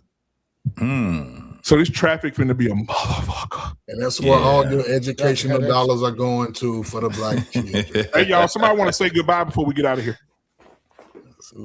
So, Arpain, I looked up I try to find your name of what you have engineered chemistry, and I couldn't find your name nowhere. Where could I go find you where you have illustrated something that you invented, engineered? Are you out of your fucking mind? Are you crazy? I didn't say I invented anything, but what you want to know? You can go to University of Buffalo and look up. So my point was to challenge. The reason why I was challenging what you had about that engineering and all that stuff is because the infrastructure is I don't see nobody of us infrastructure and stuff or creating Ever say another motherfucking word to me? or creating medicine that actually cures people. JP, I hear what you're trying to say, but if you want to go to University of Buffalo, where I graduated from, just look up. You can look up my name, the Department of Chemical Engineering, 1982. Damn, that was the year before I was born. Shit. So did you take up that? Did you take up that just to go work for somebody? Yes, actually, yes. I went to chemical So what was the engineering. point? What was the point of learning engineering? You wasn't going to engineer nothing of your own. Because my older cousin, who went to Vietnam, was a chemical engineer. So I just followed in his footsteps. You graduated in 82? 1982. No, I graduated college. He graduated from college in 1980. But I was in the 6-year plan. I was born in 83, November. But that's because you young motherfuckers, man. I'm not hiding that I've been around. You know what I'm that's why when I hear guys like JT, I've been through all the transitions you guys are talking about. Whoa! You've been transitioning. This nigga's a homosexual. Time traveling. How about that? I'm just time traveling. Okay. Hey, BMU, he was in 82. But hey, JT, let me save you some time. As far as the Department of Defense, you're not going to see any of those documents because they don't just put them on. All I'm saying is, what was the point of you becoming an engineer and you weren't going to engineer or create your own the thing? reason why I became an engineer, they just invented was paper. one of the professions that would Because they allow pay you good. Yes. Yeah, but you not the head nigga in charge though. You got a boss. Many bosses. Well, wait a minute. But I was the spook who sat by the door. Ooh. We don't fuck with them. That's a great fucking book, brother. That's a great fucking book too, R-Pain. I don't know if nobody knows that about that book. That's a great book. I was the spook who sat by the door. Absolutely. I was in plenty of rooms where I was the only black guy there. So what did you do with being a spook by let me tell you what I did. Spook, what did you do with You asked me a question. Let me answer. When I was in the room, there were no nigger jokes. When I was in the room, they respected black folks because I was in the room. I didn't give a shit what they did. No, they didn't want to get sued. I wasn't a litigious motherfucker, man. We talk about shit. We got to end the this show, nigga guys. talk now. We got to end the show, guys. But somebody just sent me a cash out for Jay Prince. Jay Prince, I got to read it. Hey, Jay Prince, let me tell you this: if you're ever in a room with white people, you're gonna change the mood of that room. He's old ass boy. I do. They don't call me the N-word and stuff neither. They be extra nice. We got something in common. He gotta get ready to end the show. All right, man. Somebody told me, Jay Prince. Somebody said, they said, leave our pain alone and tell us what kind of chemicals you mix together to mop Burger King. I did almost blow the factory one time. I did almost blow the factory one time, so I can't lie about that shit. Hey, BMU, I didn't hear it. Jay Prince, somebody say it. Somebody said, Jay Prince, leave our pain alone and tell us what chemicals you mix together to help Burger King flow at night. You can't even get the shit out. I really don't got no comeback for that. Jay Prince, you want to tell the audience what kind of chemicals you use?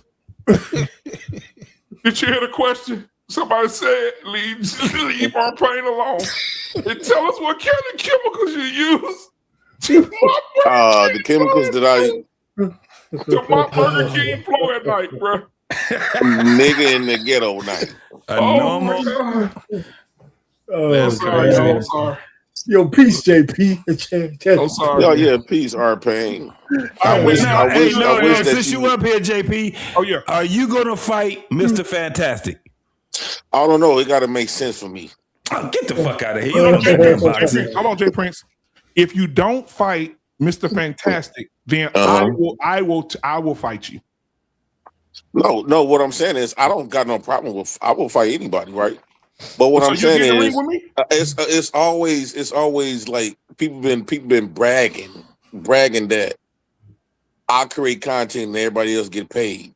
Now that's one thing people could do that to me online, but I'm not finna do that I'm not finna have to pay $1,200 to train for 6 months. I talked to my trainer; it's gonna take at least a year for me to do my thing. So that's gonna be 20. Huh? Yeah, because the first is November. Hold on. 3 months. The first 3 months is just conditioning because I drink, I smoke. What kind of shit? No. The trainer that I was going to, then he said the other 3 months is you're working on your footwork and stuff. He said you're not going to be able to throw no shit to you. He got He's trying to get you. He's started. trying to take you for some money. He got you starting as a toddler, bro. You either fight or you don't. I don't want to hear none of that shit. And hold on once, BMU, I don't got no problem with fighting anybody, right? So my thing is, I'm not, like I said earlier, it's one thing to use me online and I don't get paid or I don't benefit nothing from. But it's another thing if I allow you to do me like that in my real life just to prove, because if I do it, I'm just gonna be proving to people that Jay Prince will fight. That's it. But it's gonna be their game, my loss. I'm not gaining nothing. Jay Prince, put your fist up in the camera. What you mean? Put your fist up. Let me see what your fist look like. Okay. Jay Prince. I'll get in the ring with you, Jay Prince, if he don't take the fight. No, I no. What I'm saying is, it's not. I won't even fight you. I won't even fight you because, and I don't want to toot my own horn, right?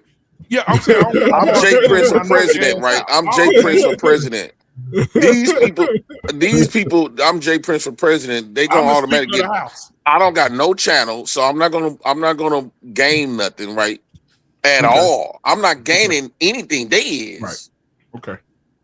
So if they come up with some paper, you know, where I can benefit, make me feel good, they already gonna get some sort of attention. Who don't want to see Jay Prince for president fight? How much have you seen the paperwork yet? How much you need? No, I ain't seen nothing. How much you need to talk to him. You need to see what's happening. Talk to him. You gotta talk to him. Niggas was getting paid. This last one, niggas was getting paid. And fire your trainer, bro. I got you for 8 weeks. You be ready to go. You could become a stand-up boxer in 8 weeks. Undefeated, ain't it? No, he ain't undefeated. His first fight, he got beat. Oh yeah, you sure right. You sure right. He took CJ. Yeah. No, it was a good little fight, man. I saw it. They were showing it today, man. It was two girls that fought too, right? Yeah, Sod and old girl. That's CJ. I gotta say, those angles, my man. Shout out to Cheeky. He got some great content, bro. I mean, that shit is where did you clear see as it at? fuck. Where did you see it at? On what channel? This might be risky. He's showing it. This might be risky. Showing you gotta be a member though. You gotta be a member no, too. Yeah. No. He showed it live. He showed it live, but then he showed each fight in the membership. Oh, okay. I got you. Him and Sherelle was going through it. It was two good fights. That the ones that I say is good. Fighter and who's that? CJ had a good back and forth. Fighter was more aggressive, coming up under the punches. CJ was more trying to use his jab. Yeah. CJ got better as the fight went on. Yeah. But Mr. Fantastic, he just sort of dominated whoever. I don't know who he was boxing. That was that was Moo, the guy named Moo. Yeah, Moo. You can see that he's done it before. That nigga so like a totally different this Moo time. like a little tank. I told him, JT know this. John Galt said he'll get on the undercard with me. Man, I wouldn't even box that old motherfucker. Too old for you, man. No, he ain't. I trip push his ass. And he in his 50s or what? He just looked No, like he it. like 48. He just looked like it. Okay, yeah, that's fair. Don't nobody really want to see no old people fighting though. Night, I'd choke his ass with some boxing gloves on. Night. No, so again, I don't have no problem. I have zero problem in fighting Fantastic or anybody, right? I can fight anybody, right? Well, make the fight That's not happen. my issue. My issue is it got to make sense too for me at the same time. But and then my name, I do got a name. I do have a name. I can't let people water that down. JP, what's the price? What's your price? What's your number? We could talk. I haven't talked about it yet, but we could discuss the business. Well, hey, get your damn cardio and your footwork and shit together before you go reading paperwork. Yeah, that's what I was saying. I got to do that first. Now, I will say this. And here's another thing too that slowed me down of the fighting. It's not because of the fight. It's because of stuff I got going on here. Right, as far as like my bills, I gotta get my food because I was like, damn, I'm gonna put my food truck on hold to practice for this fight. Oh, Lord Jesus! Can I get some motherfucking show, dog? Can I get some real No, that's unless somebody would pay for me to train and shit, I would go. JT, let me tell you this, JT. There's one more fight I want to see. I want to see Nightish. Y'all know who Nightish is? Yeah. Oh, I want to see Nightish and R-Pain. R-Pain. Come on, Ben. Man, R-Pain would be. Do you see? Come on, R-Pain is too fucking big for man. Nightish, bro. R-Pain. They both the same size. No. Nightish is not taller than R-Pain. R-Pain a big guy. He's not No, Nightish is tall. Nightish is like 6 foot something. Is he? Yeah. I mean, listen, man, I don't want to see that shit. It's like, no. Hey, we let me, can't- no, I don't want to see it either. I don't want to see it either. You know what I'm So saying? if I could get my willing to pay for my training and stuff, I would go. I would fight them. I want to do some unorthodox shit. I want like Tommy B versus Mr. Bennett, some shit like that. Now, Mr. Bennett, I'm not fucking with Mr. Bennett. Don't fuck with Mr. Bennett. That motherfucker still. He got old man strength and he got young man strength. He in that damn basement just lifting the whole gym. JT, why did you say when I brought up, I want to get my food truck off the ground? Why you try to not try to? I'm not coming at you. I'm asking. Why you say, oh man? Well, why you say that? Like that like On our white boys. Why you say that like me getting my food truck off the ground don't matter? No. I want to see the fight. I ain't want to hear all that. I gotta put my stuff on the side for you to see the fight. Yeah, I want to see the fucking fight. I want to see the car crash. Would that make sense? See, y'all see, they trying to put me in a position where I'm just gonna lose for their benefit. I'm finna end the show, Jay Prince, but I'm gonna tell you right now, if you get in that fucking ring after all this talking you just did and get a part knocked in your head, I don't want to hear your voice no more about nothing. Don't say no. I don't mind losing a fight. I will fight, win or lose. Okay. Well, I'll holler at y'all later. We out. Peace. We out.